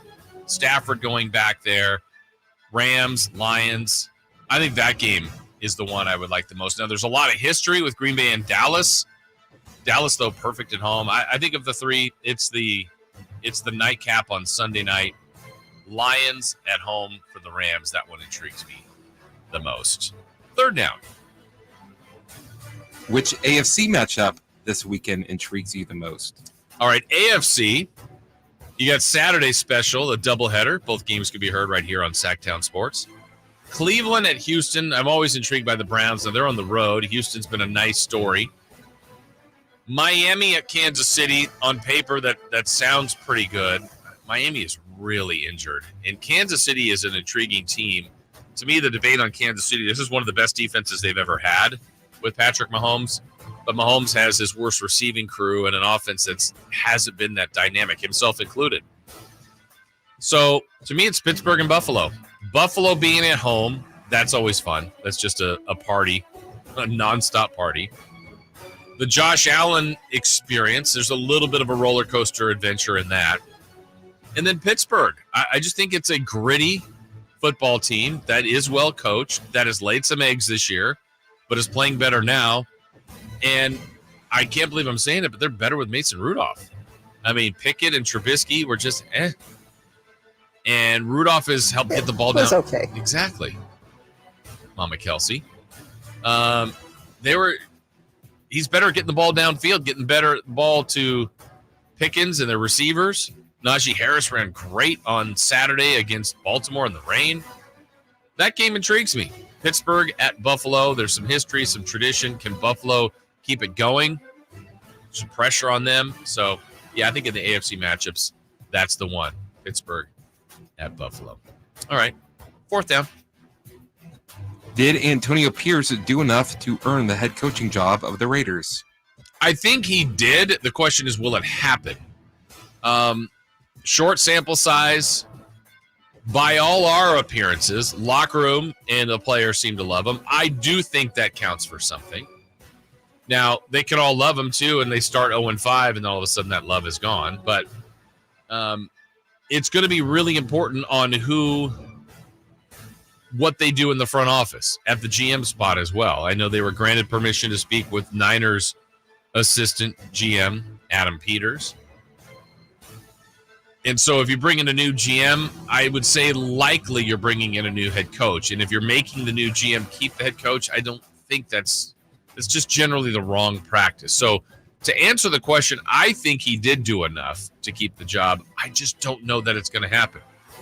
I mean, honestly, if Mark Davis sees that he has a possibility of getting Jim Harbaugh, he's going to get Jim Harbaugh. And that's not to slight Antonio Pierce. If Bill Belichick ends up on their radar, I think you do that. And I think Pierce is a good coach, has done enough to earn that, but a lot of times you don't keep the interim guy. And the Raiders have been burned by that maybe. We say that with Bisaccia. I don't know how he would have done if they stuck with him. But that group liked him.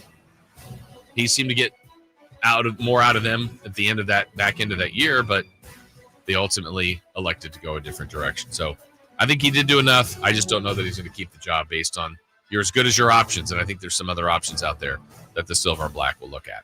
Great time for us. When we come back, we ask the question, who's hot, who's not. We also will do our 3 in the key tonight for the Kings and the Pistons. It's a game I just get the sense that Kings fans are so nervous about. You just don't want to lose to the Pistons. No, you don't. You don't want to lose to anybody, but you don't want to lose to Detroit. Kings got to take care of business. We got 3 in the key. And who's hot, who's not? Trying to find out where to catch your favorite team's games? Are you a fan of the Kings, Niners, and the NFL? Well, Sactown Sports has you covered. Touchdown! San Francisco! It's all on his shoulders. Fox rocks. He fires for the win. He's got the triple. Catch all your Kings, Niners, and NFL games all year long on Sactown Sports and SactownSports.com. Carmichael Dave here to talk to you about my good friends at Fire Wings. There is no doubt they have the best wings in town. Try any of their 21 delicious flavors. Flavors like their award-winning peanut butter, Louisiana rub, Thai chili, and my favorite, the breaded Malaysian curry wing, and so many more. They're the perfect fast casual eating establishment for the entire family and also a great place to enjoy all the college and pro basketball games from around the country. Now tell me something. What's better than enjoying the best wings in town while watching your favorite teams play ball? I can think of absolutely nothing. So just go to firewings.com, find that location nearest you, whether it's my home store in Antelope, Delta Shore, Howe Avenue, and so many more. Order online, and when you get there, don't forget to tell them that your good buddy Carmichael Dave sent you. Hey, it's Fire Wings, locally owned, locally operated. Don't forget, just wing it. I started vaping my freshman year of high school, mostly because all my friends had vapes. I wanted to fit in with them and look cool and be a part of everything that they were doing. The hardest part about quitting for me was all my friends still hitting their vapes right next to me. It was really frustrating and confusing when I was trying to quit because in my head I knew I didn't want to do it anymore, but for some reason my brain still wanted it. No quit story is the same. For free support, text Kick Nicotine to 66819 today. Hi, this is Scott Trout of Cordell & Cordell. There are a lot of great dads out there. Sometimes those dads get divorced. For more than 30 years, we've represented men in divorce, confronting the pitfalls that could devastate your finances or harm your family relationships. While every situation is different, our goal is to get the best outcome for you and your kids. Visit CordellCordell.com. to take the first step. 500 Capitol Mall, Suite 2060, Sacramento, California, 95814. Online at CordellCordell.com. Psst, hey, Mark, remember, getting help from Progressive is so easy. You can use the mobile app, chat with us online, or call us. And you pick now to tell me. I couldn't miss Little Grace's ballet recital. Oh, thanks for inviting me, by the way. Did I? Because you know I'm always here for you. Yeah. I can use the mobile app if I need help. Sorry, you're in my wife's seat, though. Oh, yeah, I gotta go anyway. Tell Grace she nailed her chassé. Get the help you need from Progressive with our mobile app, online chat, or over the phone. Progressive Casualty Insurance Company, affiliates, and other insurers. Not available in all states. We're for Washington. We love Febrez's new scent. Refresh and energize. So much we made a song about it. I can't escape this feeling inside. Refresh and energize. It's a mood. It's a vibe. Breathing for the first time. So free, so alive. Breathe happy for free. Smells like paradise. Breathe happy for free. La, la, la, la, la. Have you ever envisioned having $500,000 in advertising to conquer the remodel market, but felt overwhelmed at the thought of going it alone? Now you don't have to. Join Subcontractors United and share your advertising with 2 other contractors in your trade. Get $500,000 in advertising for only $1,042 a month. We are so sure this will work that we're giving away free advertising until June 2024 to qualified contractors. Visit subcontractorsunited.com today. California's largest Sportsman's Expo is back, January 18th at Cal Expo in Sacramento. Get $3 off coupons at Big O Tires and O'Reilly Auto Parts stores. Get to the action in Toyota's all-new Tacoma. Visit sportsexpos.com for locations, seminars, and show info. Your life outdoors at the International Sportsman's Expo, January 18th through 21st at Cal Expo in Sacramento. More info at sportsexpos.com. What's hot and what's not? Brought to you by American Energy Heat and Air, making the uncomfortable comfortable. Head to AmericanEnergyAir.com to find out more. What's hot? Yeah, hot. Real hot. And what's not? It's not good. Brought to you by American Energy Heating and Air, Sacramento's complete heating and cooling company, and second opinion partner. All right, still to come on the show. Niners at 9, top of the next hour. Styles and Watkins. Little crosstalk at the end of the next hour as well. Celebrity birthdays. We won't go as dark as yesterday. Yesterday was kind of dark, wasn't it? Yeah. I don't know why I thought. Was it bad that all the dark ones were the ones that I got? Yeah. No, it's not bad. It was predictable.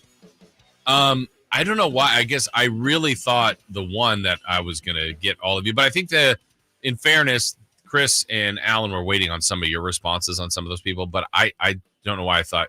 The one that stunned me was Kim Jong-un. I didn't know how old he was. And you were right on. Like, I think you might have got as a one-off. Yeah. Or maybe I got it right. I think you got on. it exactly right. But I thought, in my mind, I had him way older. And I just never knew that he was a lot younger than. He's been around, too, for a while. Yeah. I listen to a lot of podcasts. Yeah, you do. You're listening to Kim Jong-un podcasts? Yeah. Well, not like just the podcast about it, but they talk about like bad people and. Okay. I can't say what's the thrill or enjoyment because I guess I don't know. My wife and I we've been watching a lot of like those like Datelines or 2020s or Murder, not Another 24 Hour or whatever those things are. That's basically or 48 Hours. Jonathan said that he was at home the entire time, but his phone was pinged at a grocery store 20 minutes after the murder. This was no ordinary Tuesday night. Yeah. So do you have? Did you mean to say that? What? That line right there. What did I say? This is no ordinary Tuesday night. Yeah. Oh no. That's I think you should leave quote. Oh really? Yeah. That's your show. But I have it like Dave says his wife Melissa always listens to the pod. I don't listen to the podcast about it, but I watch the shows about that kind of stuff. I don't know. There's just. I don't know. I can't say I enjoy it, but they're entertaining, I guess. And same for you. You're liking some of those podcasts, Kim Jong-un podcasts. Not Kim Jong-un podcasts. Bad people. Like who else is in the list of the bad people they're spotlighting? The one I just listened to recently was Henry Kissinger. Mm-hmm. And just does a deep dive into these individuals? It's like, here are all the awful things that this person did. How long are these generally? So the Henry Kissinger was 6 episodes. Oh my gosh. Yeah. And is an He did a lot. Well, I mean, not only that, but is an episode 10 minutes, 30 minutes, an hour? Okay. Probably about hour 20. Oh, wow. You made it through 6 episodes of that on him? Oh, and they did one on Vince McMahon that was also 6 episodes. Well, that one I believe. That one's like, ooh. Yeah. Is the intention of those to always point out the bad stuff? Yes. Okay. And a lot of the times it's like, oh, you like this person? Well, this is all the we're going to change stuff. your mind because this is what they've done. You think Elon Musk is smart? Well, this is all the stupid things that he did. Wow. Okay. What podcast is this? I don't know if I could say it on the air. Okay, we won't. With that said, the initials are BTB. Doesn't help me. Behind the bad people. Got it. I think I got it. How about the question of who's hot and who's not today, Chris? Who's hot? Tyrese Halliburton. Hot? For the January before he got injured. Yes. He was averaging for the Pacers 21 points, 12 assists, and 6 rebounds a game. And unfortunately, it looks like they will be without him for the next couple of weeks. Yeah, again, the report from Woj. Better news the Pacers were hoping for. Grade 1 sprain of the hamstring. He did the splits in the game yesterday with the Celtics and had to be carried off the court. Grade 1. He's going to be reevaluated in 2 weeks.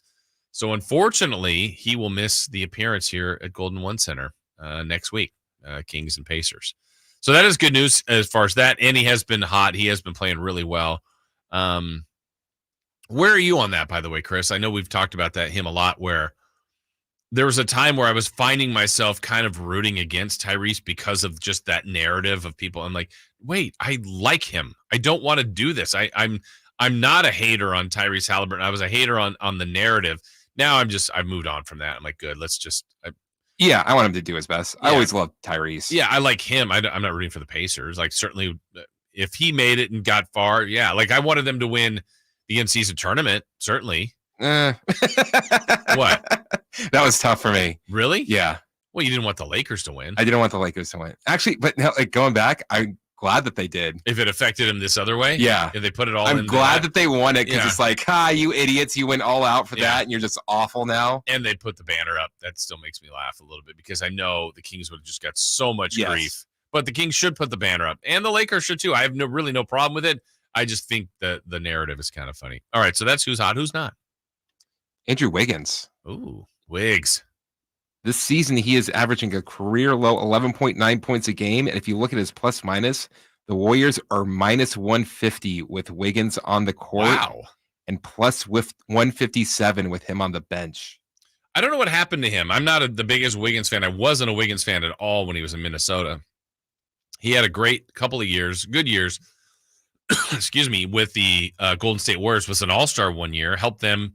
And I thought at times, when they were talking about that lethal lineup, he was a huge part of just his versatility and who he could guard and just, that whole personal stuff last year. But he was big in the Kings series.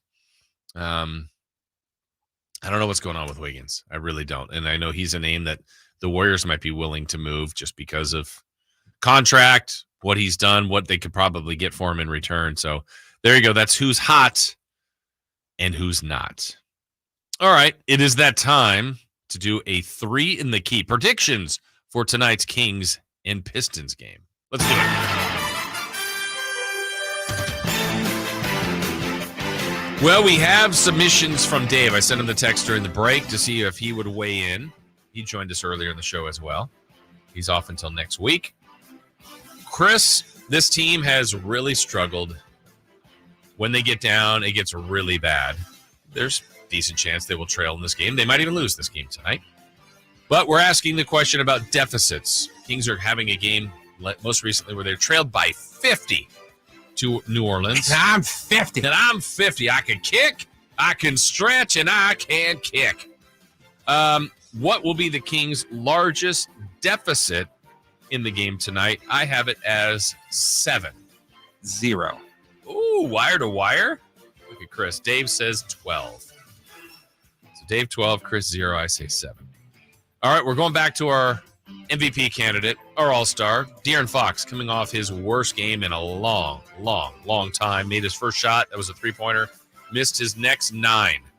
So we want the Fox stat line. Points, rebounds, assists. Carmichael Dave submitted 18 points, 5 rebounds, and 8 assists. I have Fox for 27, 4, and 6. I have got 26, 5, and 5. For De'Aaron Fox. And lastly, I always like to find something different, something weird, quirky, odd, random that is going to happen in today's game as a prediction, a bold prediction. Dave came out of nowhere. He said he had a talk with Red Velvet, and he has this feeling, his hunch, that he's going to have a huge game tonight, a bounce back. So he's got Kevin Huerter for 20 points or more. Kevin Huerter actually had a good game in the closing moments of last game, where there was really no redeeming value of that. But he has Huerter for 20 points or more. Chris, I have the because Cade Cunningham is out, someone else needs to step up.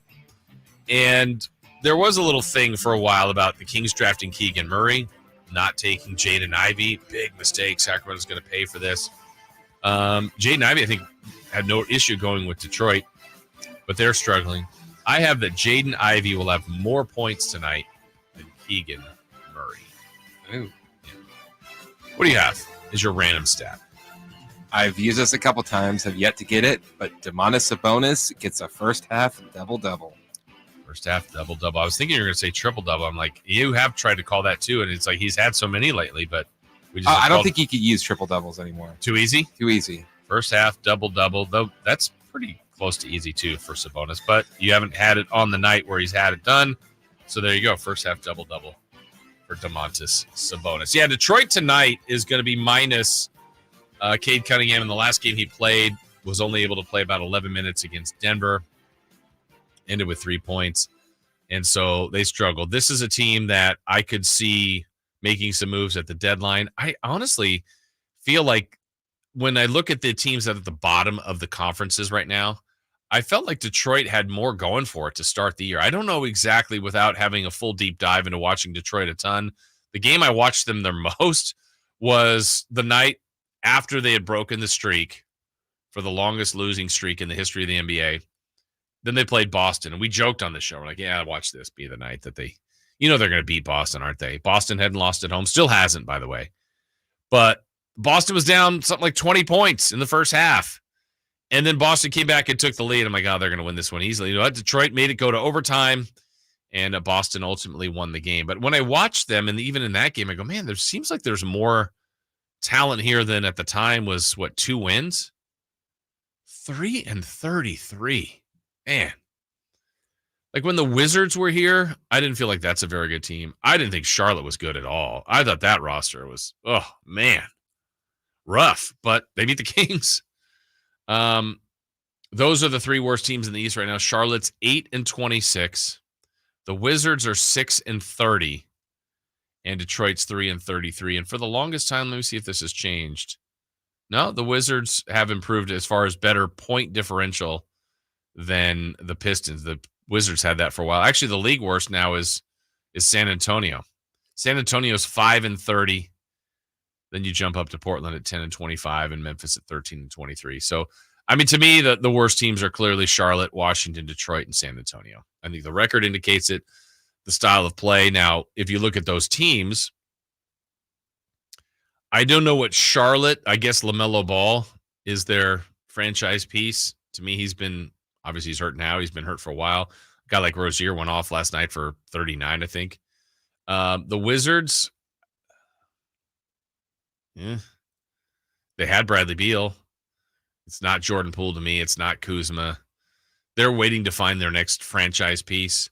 The Pistons, it probably is Cade Cunningham. He's a good player. He's been hurt a little bit before and now this year again. And the Spurs, they know they got Victor. I mean, Wembanyama is what they're building on. So you feel like the Spurs get another good lottery pick or two, and it'll start to happen. For some of those other teams, man, Detroit, Washington, and Charlotte, they need to really hit big on one of those lottery picks and start to take off, because you get into that losing way. Like right now, the Kings, we know it, had 16 years of missing the playoffs, 17, whatever it was, and a lot of lottery trips there. It's not a quick fix. And I think the longest drought right now belongs to Charlotte. I think they're at 7 or 8 years in a row of missing the postseason. All right, we've got a final hour coming your way. In the last hour, lots to cover, including a preview on tonight's Kings and Pistons game. We have Crosstalk with Styles and Watkins, celebrity birthdays. But when we come back, it is Niners at 9. Some people are coveting some pieces of the San Francisco 49ers, and how will they spend their weekend? Which matchup best suits them? They'll be doing a lot of scoreboard watching and game watching this weekend. We have all that. And as we go to break, I want to tell you right now is your opportunity to win tickets to the International Sportsman's Expo. California's largest sportsman expo is back with hundreds of exhibits, gear, destinations, accessories, and services, plus experts in all things outdoors. This is the place to discover your next adventure nearby or around the world. Call the Folsom Lake Honda hotline right now and be lucky caller number 3 to lock in those family 4-packs of tickets to California's largest sportsman expo. That's January 18th through the 21st at Cal Expo. For more information, visit SactownSports.com.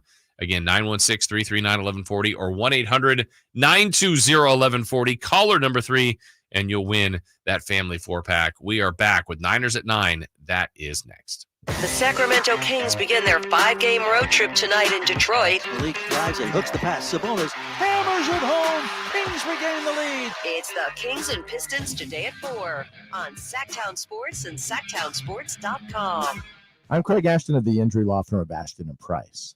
Whether you've been injured on a bicycle, as a pedestrian in a slip and fall, auto, Uber, Lyft, or big rig accident, you need Ashton and Price in your corner. When you call Ashton and Price, there's no chatbot telling you to hit 3 for accounting. You're greeted by a real live person who will immediately transfer you to an experienced attorney. The consultation's free, and there's never a fee until you win.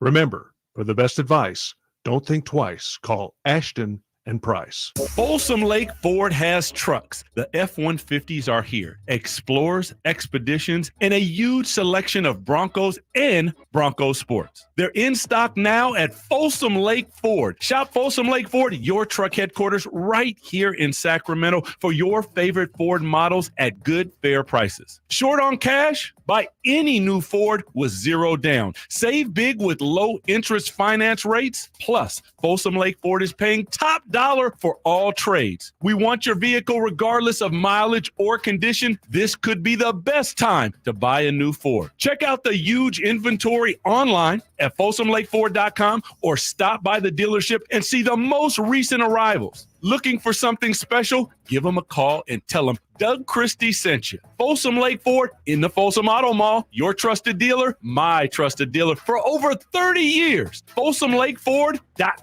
down with approved credit. Guys, want to lose weight, improve your performance, and increase your drive? Revive Men's Health Sacramento can help you address the root causes of weight gain, low energy, poor drive, and performance issues. And since your testosterone level has a direct impact on your weight and fitness, we'll give you a free T-check and free exam at Revive Sacramento. Imagine upping your game, losing weight, and getting in shape all at once. Revive can help you make it happen with our new cutting-edge weight loss medications, like your favorite athletes and celebrities use. They're affordable and available now. Weight gain and low T are treatable conditions. We know we can help you. Take that first step and book today. You're only one step away from getting in the best shape of your life. Call Revive Men's Health at 916-277-8599. That's 916-277-8599. Or visit ReviveMen'sHealth.com. Sacramento's premier music festival, Country in the Park, is back. 2 big ol' nights, May 17th and 18th at Cal Expo with Brantley Gilbert, Dustin Lynch,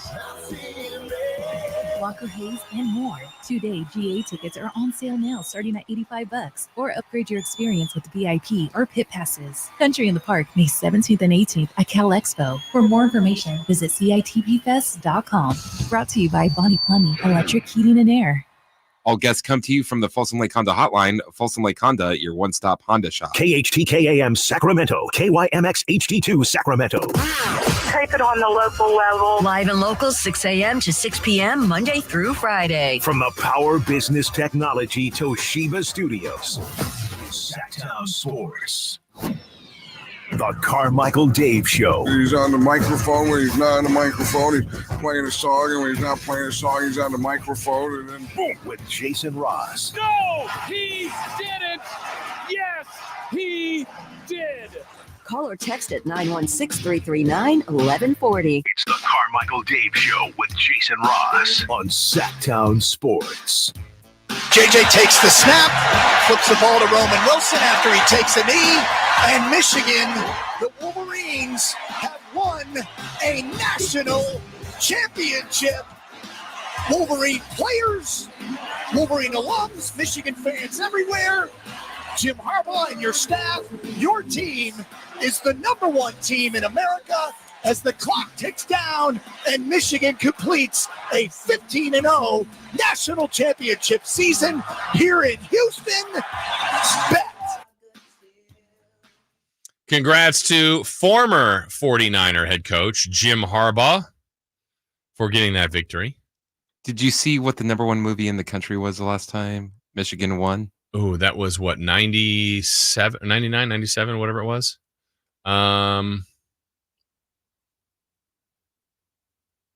That's not gonna be. I don't know. What was it?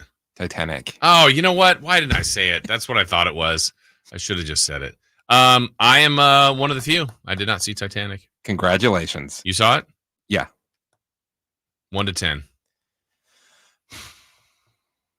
I heard those two were really good. Leonardo DiCaprio and If I was deaf, it would be an incredible movie. Because of the cinematography, yes. And you didn't have to hear the and it's not even dialogue. like they every actor in there was amazing, but the dialogue is just awful. Cringeworthy. Very cringeworthy. I didn't see it then. Any reason to see it now? No. Okay. Isn't it long? A long movie too? Oh yeah. Yeah. Back in the day, it was one of those like 2 VHS tapes. Congratulations though to Michigan and to Jim Harbaugh, former San Francisco 49ers head coach. He will be highly coveted, as I believe a lot of the pieces of the 49ers puzzle here on Niners at 9 will be as well. We learned that 49ers assistant GM is being coveted from around the NFL. Washington and Las Vegas have asked for permission to talk with Adam Peters. That's the thing that happens when you are good. When you're a good team, people want to learn from your team's success. What do they do right? We've seen Kyle Shanahan lose coaches. Robert Saleh goes to the Jets. D'Amico Ryans, the incredible run he has. I wouldn't be surprised at all if Steve Wilkes gets some job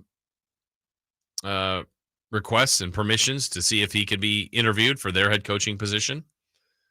And so the Niners have kind of created a pipeline of success from the assistant coaches to eventual head coaches in the NFL. Kyle Shanahan has done a good job. I know there's some, I don't even know if I would say haters, but just doubters of Kyle Shanahan. I don't personally think the Niners lose many games because of him or their coaching. I mean, if you look at the track record of this year, obviously they didn't lose that many games, but when they did, I don't know how many times I'd put it on the coach. I think they're a team, though, that clearly has a direction, an MO, and if games can be played in their style, good luck. Good luck beating them.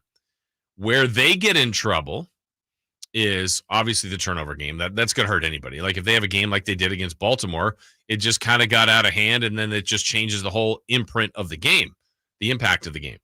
But if they get ahead and then they are dictating the terms, they got you. I don't think there too many times where the Niners have established a one score, or even if it's 10 points. So it's not, you haven't ended the game, of teams coming back on San Francisco. Now where their trouble spot is if they get down, getting out of that trouble, getting off kind of their rhythm. That's what has bothered San Francisco. Now, they did lose their most recent game. In the end, it really didn't matter, losing to the Rams the other day. But Kyle Shanahan was asked about losing to his guy in the Rams, Sean McVay. Is it particularly annoying to lose to Sean McVay? No, I'm all right. I mean, it's annoying to lose to everybody. It's a little bit more when it's your rivals or when it's someone in your division, and it's always a little bit more when you know people. But it's not just him. There's a bunch of people on the staff I know, so they all annoy me. So the 49ers, how are they going to spend this weekend?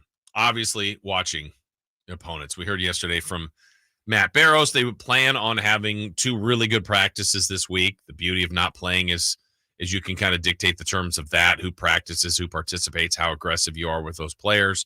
But it's going to be, a lot of self-evaluation, film study on their tendencies. Do they tend to run the same thing on 3rd and 3 so that when other teams are, 3rd and short and they're prepping for you, they go, this is what they like to do. You've got to figure out your own self-scouting and tendencies to see how you can combat those things when you face a team that knows you pretty well and is going to prepare for you.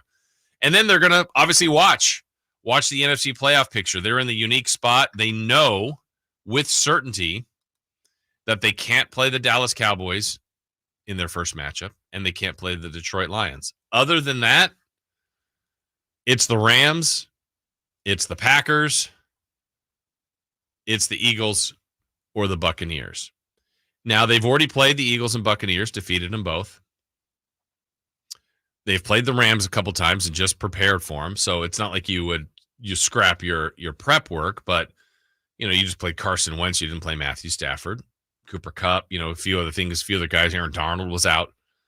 And if it's the Packers, that's the one team you haven't faced this year, but you've faced them a lot and you know them pretty well. So you've already got your internal knowledge and scouts and everybody that is prepped on that.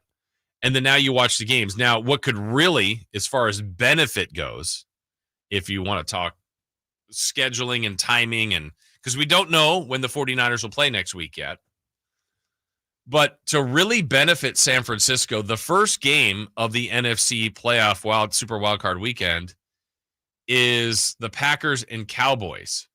And why that could benefit the 49ers, if the Packers win, they're the lowest seed in this thing.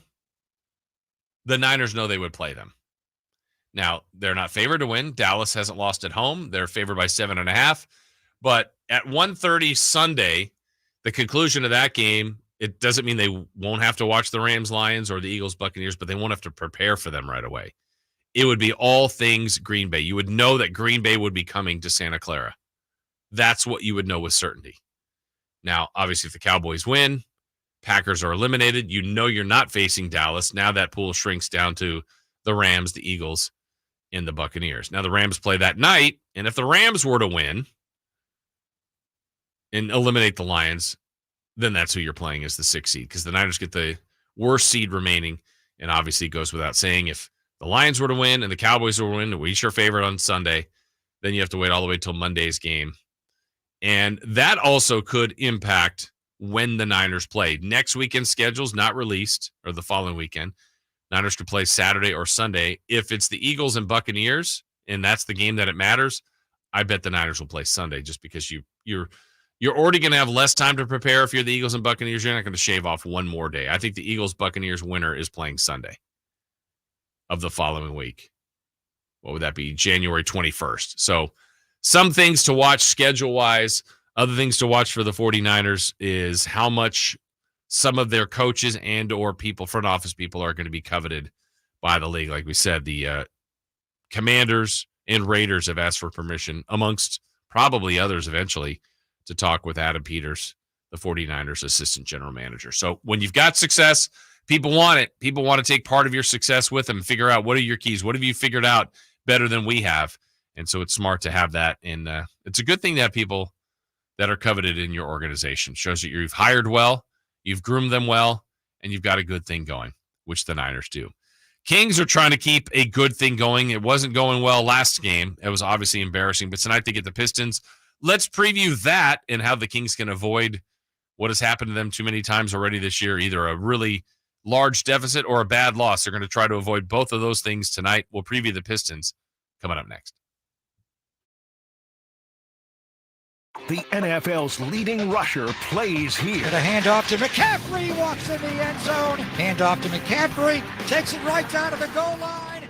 He does his thing again. McCaffrey goes in motion right. Backwards pass led by Juszczyk. A block there. Hurdles a man. 10-5. Touchdown! CMC! You can hear all of Christian McCaffrey's touchdowns on your home for 49ers football. Sactown Sports. Contact Tax Relief Helpers for details and restrictions. Attention anyone that owes money to the IRS. The IRS has restarted aggressive enforcement actions against taxpayers who owe back taxes that were temporarily suspended for COVID. If you owe $10,000 or more, you must hear this because now is the time to clear your IRS tax debt. A special toll-free number has been established so you can stop penalty fees, avoid liens, levies, and other hostile measures by the IRS. Call Tax Relief Helpers right now at 800-817-7142. Tax Relief Helpers will provide you with the maximum protection afforded by law. I got behind on my taxes and owed $48,000. I didn't know what to do. I called and they got my bill lowered to just $3,500. I owed $87,000 in taxes and it was scary. I got the amount I owed down to just $3,500. I saved $83,500. If you owe money to the IRS, don't wait another day. Call 800-817-7142 right now before the IRS enforces liens, levies, and other aggressive measures. The call and consult are absolutely free. Call now. Call 800-817-7142. 800-817-7142. 800-817-7142.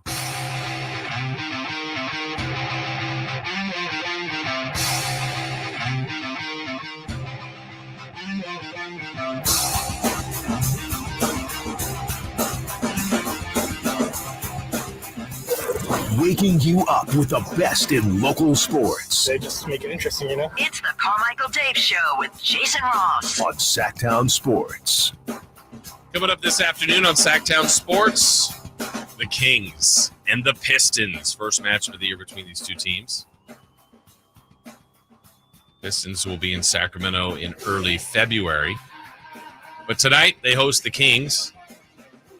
Their record, 3-33. Man. Detroit was 2-1 to begin the year. They had 2 wins before Halloween. Their next win came right before New Year's Eve. They've now lost 4 in a row. And I guess, from 2-1, they're 1 and 1 of their last 32. Oh, my goodness. Absolutely brutal. They've had some close calls. They've lost 4 games by 4 points or less. They've lost 2 of their overtime games. But this is not a great team. Obviously, that goes without saying. Their wins are against Charlotte and Chicago to begin the year at 2-1. And just recently, they broke the streak Saturday, December 30th, when they defeated Toronto 129-127. They scored 83 points in the second half. But their best scorer, their best player has been Cade Cunningham. He is out tonight. And so the Kings have to avoid that, avoid the embarrassment, avoid a game where by paper, by all things, it looks like the Kings should be able to win. We know that's not how the game is played. We know the Kings have been a grab bag of playing well and not playing well. And to me, if you're Sacramento, it's really trying to hone in on some of those things and those cuts we played earlier about from Mike Brown, questioning their desire, their intensity, the leadership. I mean, these are things that, coaches maybe pull out that card once to twice a year. So Mike Brown went to that one, and we'll see the response from the Kings. Now, that's what he's telling us publicly. He might be going in way more behind the scenes, but to publicly do that where it's not, hey, if the rebounding was better, it's a win, or clean up this and it's a win. It's basically questioning several things. And he put his stars on blast, which I commend the coach for doing that. He's the first one to praise him and say, look, we're going to have 2 future All-Stars here. We got 2 All-League players. We're going to get the 6th man of the year in Malik Monk. He'll put the love out there for the guys, but he'll also challenge them. He's like, look, our leadership committee has got to be Fox and Sabonis. So if things aren't going well on the court, those guys one of them's always on the court, and a lot of times they're both together. They're the ones based on their play, their experience, their credibility, the respect they have amongst the team. They're the ones that I think have the most chance to have an impact in that front. So a lot is on those guys tonight, how they come out, how they approach this game, and how they approach this trip. Again, 21-14, big picture. Things are okay for the Kings. That's the big picture. If you pull in and you start to look at where some of the flaws have hit, the most recent performance, unacceptable. Unacceptable. So shoring up, to me, without roster changes, we've got to do it this way. I anticipate there being a trade, but there hasn't been one yet. So until that happens, what can this Kings team do as it's constructed? We've had people suggested lineup changes. Sure. I'm one on that I probably am more patient than most as far as lineup changes. Personally, if they have had injuries so far this year to De'Aaron Fox or in the backcourt, and we have seen Coach Brown start De'Aaron, obviously, Davion, Keon Ellis, Kevin Huerter. He hasn't started Malik Monk. I don't, obviously, because he likes to see him come up off the bench. He'll still play more minutes. So that's the move I would certainly entertain, is starting Malik Monk. I would have a little bit more patience with Kevin Huerter, not necessarily as a starter, but I think Kevin Huerter's the kind of player that needs to play minutes to fully get the production. Now that he's coming off the bench, he's going to have to find a way to produce in shorter stints. But primarily where you're going to get the production from Kevin Huerter is as a shooter. So if he's coming off the bench and is probably going to have about a 6 to 8 minute run, and in that 6 to 8 minute run might get 2-3 field goal attempts, he's pretty much got to make his first. And if it's beyond the arc, that's a chance for him to stay in longer and get more freedom to shoot another one or even another one. So I would probably give him a little bit longer of a run and maybe less to Barnes. That's me. But as far as the guys coming off the bench, Monk has to play. You're going to ride Keegan, Fox, Sabonis as much as possible. We always talk about the defense struggling. Their best defensive player, we'd all say, is Davion. I don't think he gets as much run as a team that's lacking defense probably should get. But unless they change the roster, I mean, I was a big fan of the JaVale McGee signing, and I don't think that's played out as well as I thought it would. Alex Len could be in there, I think, maybe for a little bit more of a physical presence. I think that's missing sometimes from this team. We hadn't seen Sasha at all until last game. He played a little bit, but he's a little bit like Huerter. You basically have to get shots to fall from either of those guys to get true production from them, as opposed to just being out there. And now Huerter makes some attempts at rebounds and steals and some of those other things. Sasha, right now, I feel like is just in for scoring and shooting, and that's okay, but you've got to be great at that. Like Malik kind of came into the league as a guy that, well, he's just going to be a scorer as a starter or off the bench. He's become a great decision maker, a great playmaker for this team. So different ways to do it, but when you're playing Detroit tonight, like I said earlier, you got to make sure this ends up as a victory, no matter how you do it. I think it needs to be, I'd prefer it to be pretty and look good, but maybe Coach Brown and maybe the Kings would be better off if it is a grind and it's a gutty defensive performance win. I don't know that that's how they don't win that way often. They don't really win that way ever, but Kings need to find a way. Here's some stats that may not feel true to the Kings, but the Kings are 12-4 this year against teams below 500. And actually they're 9-10 against teams over 500. Now we've seen a lot of quality wins against teams above 500. Part of that, what's helping now is the fact that the Lakers and, well, they have one win against the Warriors, but that they've dropped below 500. That was the second largest loss at home for the Kings at Golden 1. The worst was to Utah in 2021. Now they were down by 50, though. So, and we got to see this team bounce back, respond back-to-back. Ideally, tonight, they play well, get a lead, establish that, and they're able to shut down and rest some of their guys. But that's not the way things mainly go. For Detroit, playing without Cade Cunningham, that's going to be a problem for them. So other guys to watch today, Bojan Bogdanovic, certainly. Jalen Duren is a good, big, athletic front court player. Jaden Ivey. Asur Thompson. Alec Burks, former King. Marvin Bagley really hasn't been playing for them. In fact, the last game, I think it was a DNP coach's decision. And this is a team, what Detroit has done with their roster construction is to just see if they can find something that hasn't worked in other places. I mean, they've added Marvin Bagley. Think about the lottery picks they have on their team. Marvin Bagley was picked second by the Kings.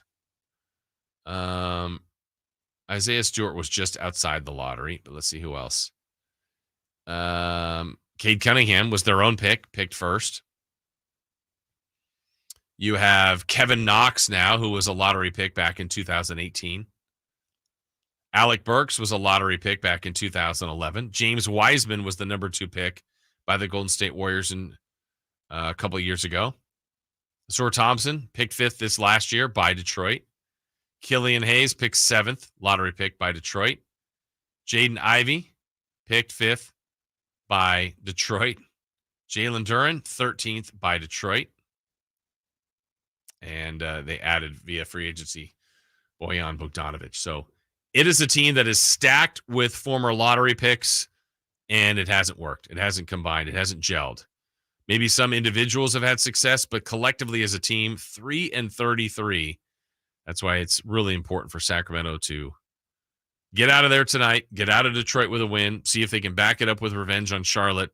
And then the back end of the trip gets way more difficult with the last 3 games. But tone sets in the first game, front end of the trip, and tonight, Detroit just 2-14 at home. They've really struggled. Sacramento's got to make sure it maintains and stays that way. All right, when we come back, some more things for us to go through, including celebrity birthdays and crosstalk with Styles and Watkins, and what to watch tonight. Some other intriguing games around the NBA besides our game, Kings and Pistons. We've got all that and more straight ahead here on Sactown Sports and SactownSports.com. You never know what you might hear when listening to a Sacramento Kings game. Out of Keegan, going for another triple. Man, is he feeling it. Keegan, can he do it? Yes, there's number 11, Keegan Murray. Keegan steps back. He just knocked down his 12th three-pointer, a Kings franchise record. He's got 45 points. Never miss a moment of Sacramento Kings basketball with Sactown Sports and the Sactown Sports app. Sacramento weather is brought to you by Folsom Lake Kia. I'm Tamara Berg in the KCRA 3 Weather Center. Your Tuesday starts out a little soggy. Well, a few showers go through with the morning commute. It'll be a cool morning, but not as cold as yesterday. Into the afternoon, and we'll expect sun and clouds with highs low 50s. Get the latest forecast on the KCRA 3 News and the KCRA 3 app. The new year is here at Folsom Lake Kia. Shop my favorite dealer, Folsom Lake Kia, for low interest rates, low payment with 0 down deals with approved credit. Folsom Lake Kia for over 25 years right here in Sacramento. Sactown Sports is home to the Kings, Niners, and now the business of sports. Hosted by Kelly Brothers and brought to you by Cap Trust, offering customized, independent financial advice at captrust.com. Join Kelly Brothers, Carmichael, Dave, and Jason as they look at the business of sports every Thursday at 7:40 a.m. You want to know how sports really work? Follow the money with Kelly Brothers from Cap Trust on Sactown Sports. Have you ever envisioned having $500,000 in advertising to conquer the remodel market, but felt overwhelmed at the thought of going it alone? Now you don't have to. Join Subcontractors United and share your advertising with 2 other contractors in your trade. Get $500,000 in advertising for only $1,042 a month. We are so sure this will work that we're giving away free advertising until June 2024 to qualified contractors. Visit subcontractorsunited.com today. God, I'm so stressed. It's a brand new year and our business is busier than ever. Ooma. What is that? Meditation? I'm recommending the Ooma cloud phone system with auto attendant and more than 35 features. Ooma? Yep. Switching to Ooma is a cinch. Starts at $19.95 per month per user, plus taxes and fees. Ooma. Now you're feeling it. Visit Ooma.com. That's OOMA.com to learn more. Ooma. Smart communications for the smarter business. I tried to quit smoking cigarettes probably hundreds of times over the years. 2 or 3 days into quitting again, I go get into a vehicle and guess what? There's a pack of cigarettes in there. I mean, I've got the unlit cigarette in my hand And I said to myself, why do I even try to quit if I'm going to cave so easily every time? Something clicked in my head that told me I can do this. Every attempt is part of your story to quit for good. Visit Kick It California today at kickitca.org. Are you a business owner in need of financing? Then you need Swish Funding, the better way to get the funding you need. Our simple application process takes just minutes with funding as soon as one business day. At Swish Funding, we focus on your business cash flow, not your personal credit score. And we're ready to help with funding from $5,000 to $5 million.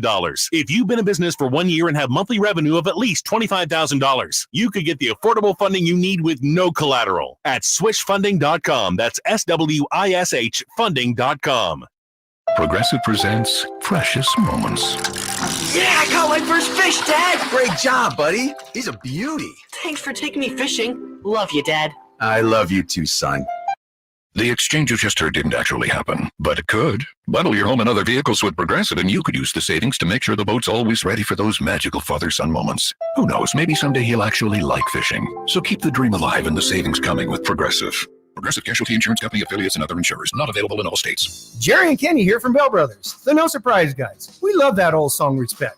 You know, RESPECT.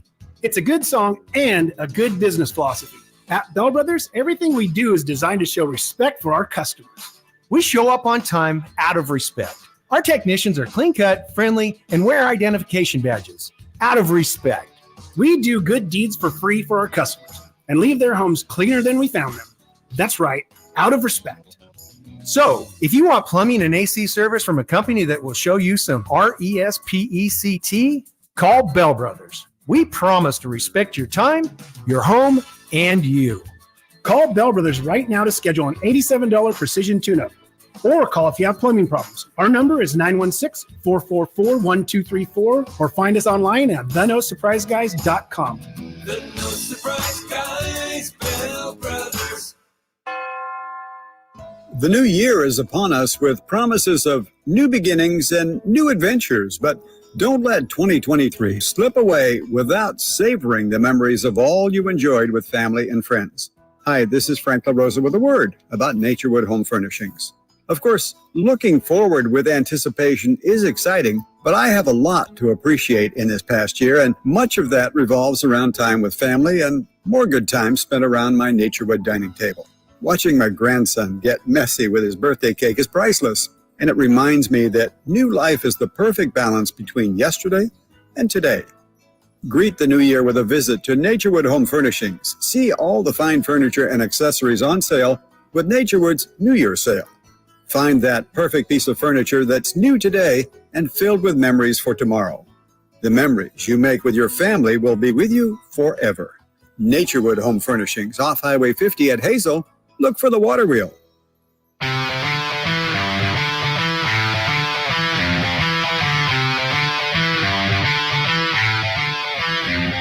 The only place in the morning to get your sports fix. Live and local. The Carmichael Dave Show with Jason Ross.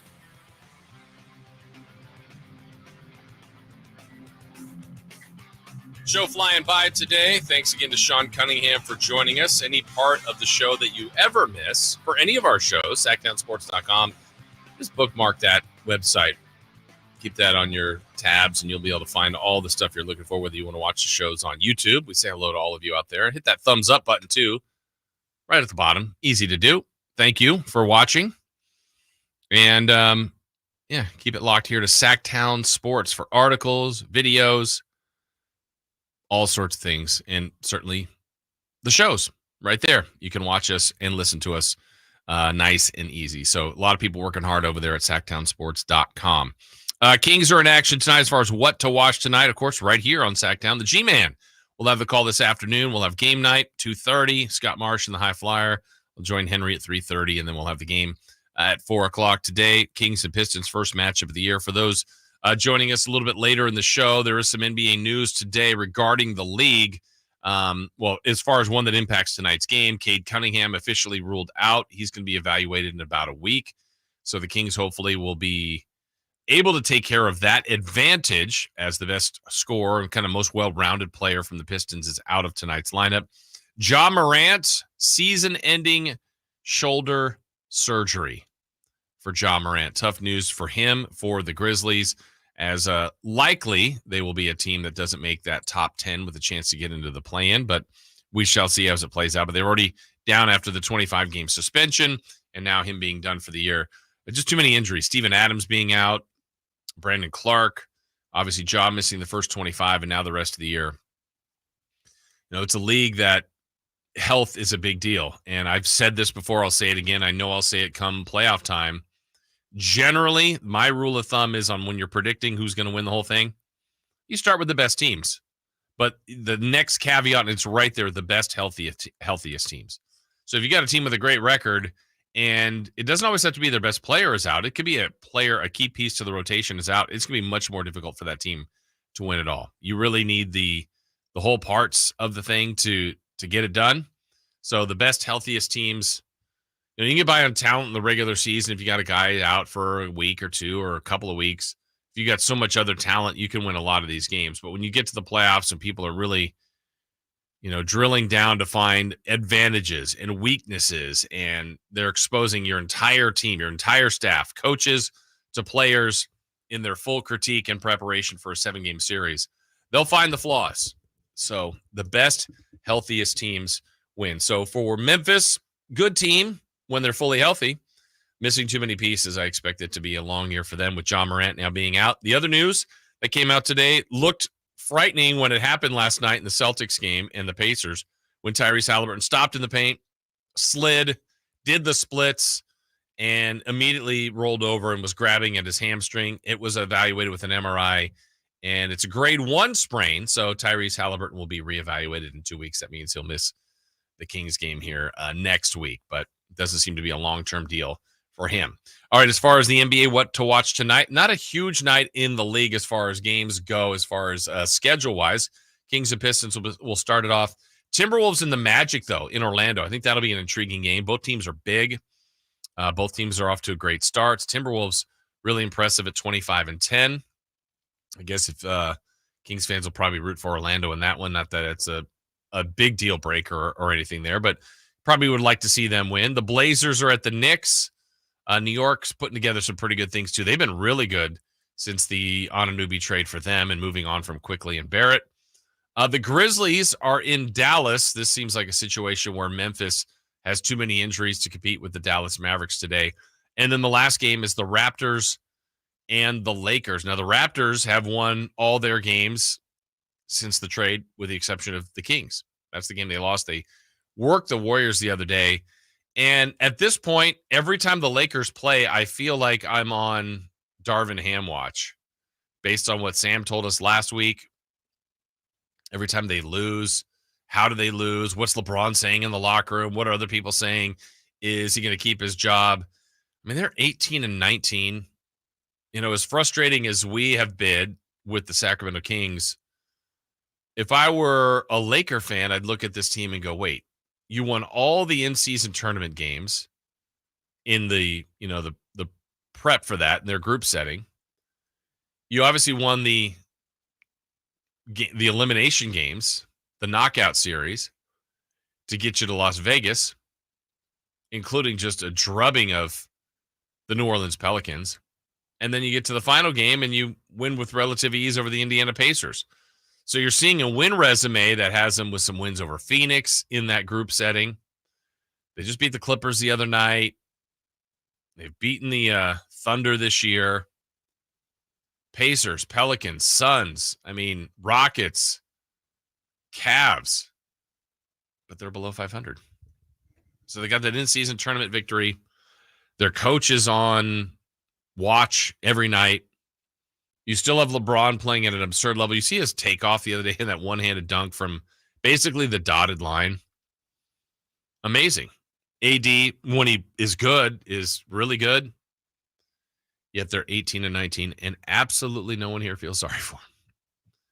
But we're on the constant watch. And I still was stunned by that, Chris, when Sam said that last week to Dave and I, that he's like, yeah, I think Darvin Ham's going to be gone, and it sounds imminent.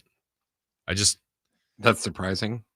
It is to me a little bit. Based on when it came to me, it came out of nowhere because they'd won the in-season tournament. Now they've been losing since, but it's the LeBron James team. So what are they going to do? Who are they going to hire? Mm-hmm. Someone that he's going to be disgruntled with in another year and a half? Yep. Okay. I guess that's the price you pay. Because the last coach that was there won a title. But he's gone. Frank Vogel. He gone. Helped him win a title. That wasn't enough. Darvin Ham, what a great job he did last year. Same coach. Yeah. Anyway, glad it's their problem. Another NFL team is looking for a head coach. Oh, what do we got? Tennessee Titans. Oh, they did can Vrabel? Coach Mike Vrabel will not return in 2024, sources say, as both sides will move on after 6 seasons. Okay. And the one to watch there for Vrabel, I believe, New England. That's where he played. You can see the Patriots connecting there. Vrabel, again, another guy. Man, I don't know what, I don't want to say what happens to coaches. There's things that happen. He was pretty highly regarded in what he'd done, the job at Tennessee. They've been consistently a good team, and they've had a tough couple of years. So Tennessee looking for a new coach. We know Atlanta's looking for a new coach. We know the Chargers are looking for a new coach. The Commanders are looking for a new coach. And I don't know if any of the playoff teams are in trouble, but seemingly that does happen. If someone loses too early, I think it happens with the Browns or Texans. Dolphins, no. Chiefs, no. Steelers, no. I feel like McDermott's always on thin ice for the Bills. Like, if the Steelers beat the Bills this week, I could see the Buffalo Bills doing something with Sean McDermott. And then Packers at Cowboys. I think everybody's good, but if the Cowboys go out, you just know nothing's safe there. Rams, Lions should be fine. Eagles, Buccaneers. I think Sirianni should be safe, but you just don't know. All right, so Chris sharing that news that Mike Vrabel is out with the Tennessee Titans. All right, break time for us. When we come back, we got a little crosstalk with Styles and Watkins, and we got your celebrity birthdays for today on January 9th. That's all coming up here on Sactown Sports. The Sacramento Kings begin their 5-game road trip tonight in Detroit. Malik drives and hooks the pass. Sabonis hammers it home. Kings regain the lead. It's the Kings and Pistons today at 4 on Sactown Sports and SactownSports.com. Capital Casino has been serving the greater Sacramento area in the same convenient downtown location for over 20 years, with plenty of close-by, well-lit parking monitored by security staff and offering the most variety of table games in the region in a safe and friendly environment. Best food, best service, and the best action. That's Capital Casino. For more information on tournaments and gaming, check out their website at capital-casino.com. And please remember to gamble responsibly. 1-800-GAMBLER. Power Business Technology is proud to be 100% independent, locally owned, and managed Toshiba copier dealer. Local ownership cuts out the red tape, allowing ourselves to never be too busy to personally answer the call when our clients need us. Recognized for excellence in service execution, training, and customer service, we're proud to be named a 2022 Toshiba ProMasters Elite Dealer. Contact us today for all of your business printing needs at 844-POWER-BZ. That's 844-769-3729, or visit us at powercopiers.com. I feel like I'm constantly cleaning hair off my bathroom floor. At least my Swiffer Sweeper makes it easy. Sweeper heavy-duty dry cloths have ultra-thick pads to trap and lock hairs, like a hair magnet. And when I'm finished cleaning up my hair, Sweeper takes care of his too. Now the hair's gone, all thanks to Swiffer. Try Swiffer Sweeper heavy-duty dry cloths. I promise you'll love them or your money back. And also try Swiffer Sweeper Wet to make quick work of tough, sticky messes. Progressive presents 10 things on a contractor's to-do list that are harder than getting a commercial auto insurance quote. Bidding a new client, giving an accurate estimate, finding affordable materials, getting a client to pay you for work you already did, getting a client to pay you, period, securing permits and workers and tools, getting those workers and tools to work together, and finding the perfect pair of overalls. Pockets, baby. But the easiest thing on a small business owner's to-do list? Seeing if you can save on commercial auto insurance. Get a quote in as little as 6 minutes at progressivecommercial.com. Progressive Casualty Insurance Company and affiliates. Coverage subject to policy terms and conditions. New year, new you. And what better way to start fresh than with a new ride from Elk Grove Kia? Nothing beats second. Whether it's a second shot at love, a second shot at life, or even seconds at the all-you-can-eat buffet. But when it comes to your next car, no one believes more in second chances than Elk Grove Kia. Bankruptcies, challenged credit, no problem. Our finance department specializes in turning challenges into triumphs. We guarantee no one does challenged credit better than us. Elk Grove Kia can get you into a new ride in 2024. Elk Grove Kia's finance department has over 100 years of combined experience. Elk Grove Kia's team can navigate even the most challenging credit pasts. We understand that life happens, and we're here to help you move forward in a brand new Kia. So don't wait any longer when you could be enjoying 2024 in a brand new Kia. Head over to Elk Grove Kia today in the Elk Grove Auto Mall or visit elkgrovekia.com. Your second chance awaits. New year, new you, new ride. Only at Elk Grove Kia. It's a myth to think you don't play golf well enough to get fitted for golf clubs. The professionals at the Hagen Oaks Player Performance Studio would argue that playing the game with golf clubs properly fitted to your body and swing characteristics is the best way to improve your game and have more fun on the golf course. With a professional staff of fitters, all the major brands of equipment, and cutting-edge technology featuring TrackMan, the indoor-outdoor Hagen Oaks Player Performance Studio is worth a look. See for yourself, Fulton Avenue at the Cap City Freeway. Schedule your fitting at 916-808-2531, 808-2531. Guys, want to lose weight, improve your performance, and increase your drive? Revive Men's Health can help you make it happen with our new cutting-edge weight loss medications like your favorite athletes and celebrities use. They're affordable and available now. And since your testosterone level has a direct impact on your weight and fitness, get a free T-check and free exam. Book your appointment today at Revive Sacramento. We know we can help you. Call 916-277-8599. That's 916-277-8599. Or visit ReviveMen'sHealth.com. birthdays are meant to be spent with family and friends, and nothing brings family and friends together better than freshly baked and home-delivered crumble cookies. It's time for the news of the day. The latest headlines, the biggest stories, hard-hitting analysis. Yeah, this is none of those things. And now, here's Carmichael Dave and Jason Ross. Yeah.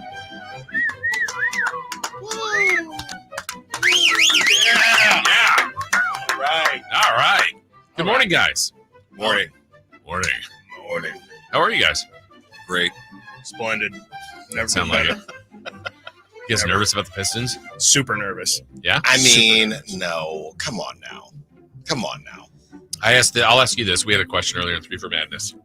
Just knowing our fan base and knowing the fans,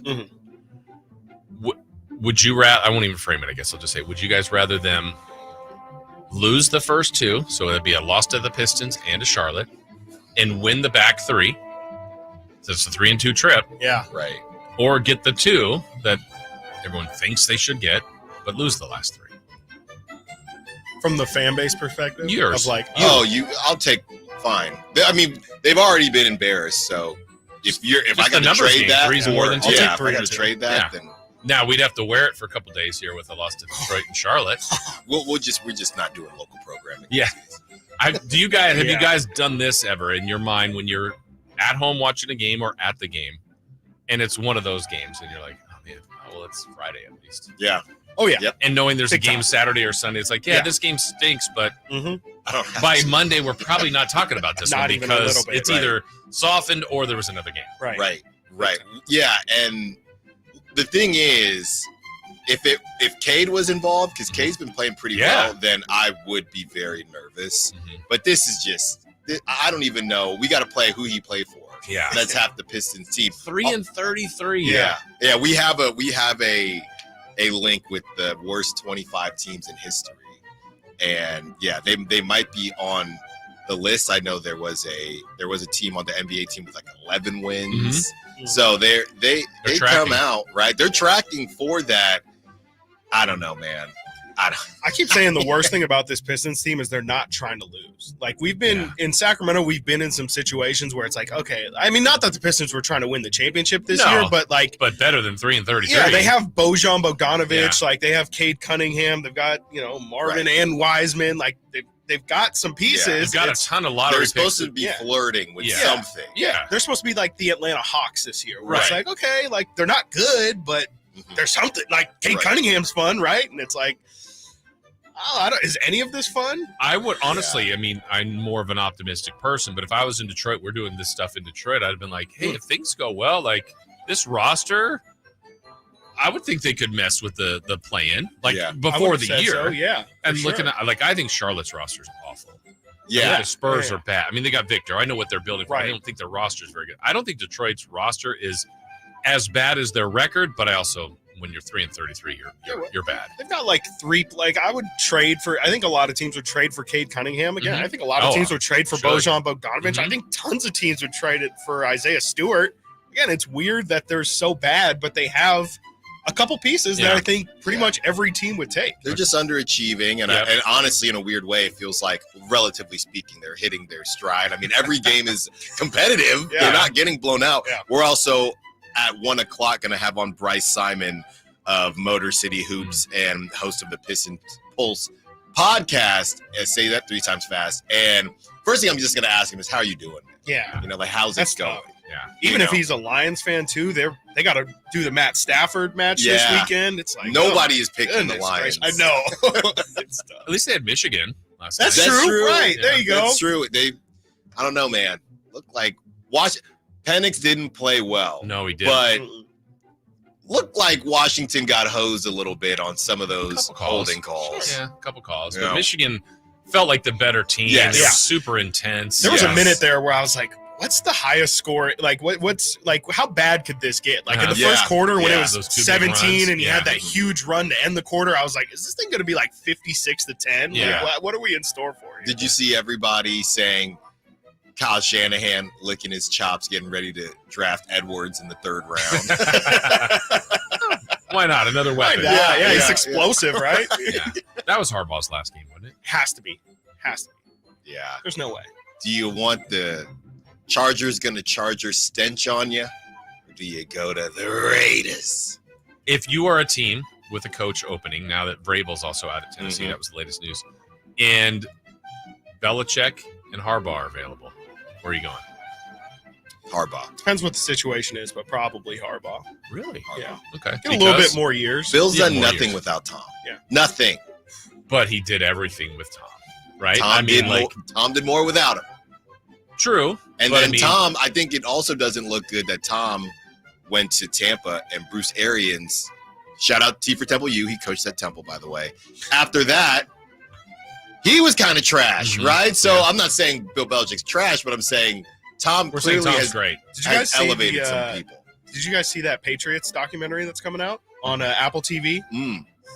There's a great quote in there from Julian Edelman. He said, "We practice or we fight for Bill. We play for Tom.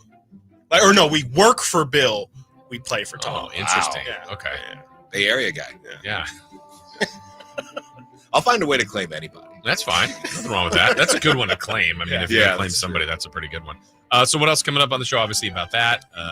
Chris Peterman at 11, talking Kings and also Niners. Of course, I guess there is a rumor because Kevin Huerter was in a starter's jersey. Is he returning to the starting lineup?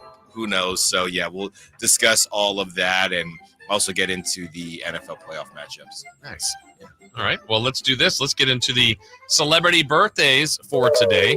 Not as dark as yesterday, guys. That was good. That was dark. Is that possible? No, you guys were pretty good on the dark. Really, Christopher Lott. That's like his. That's right. right. Brought to you by Crumble Cookies. Birthdays are meant to be spent with family and friends, and nothing brings family and friends together better than Crumble Cookies.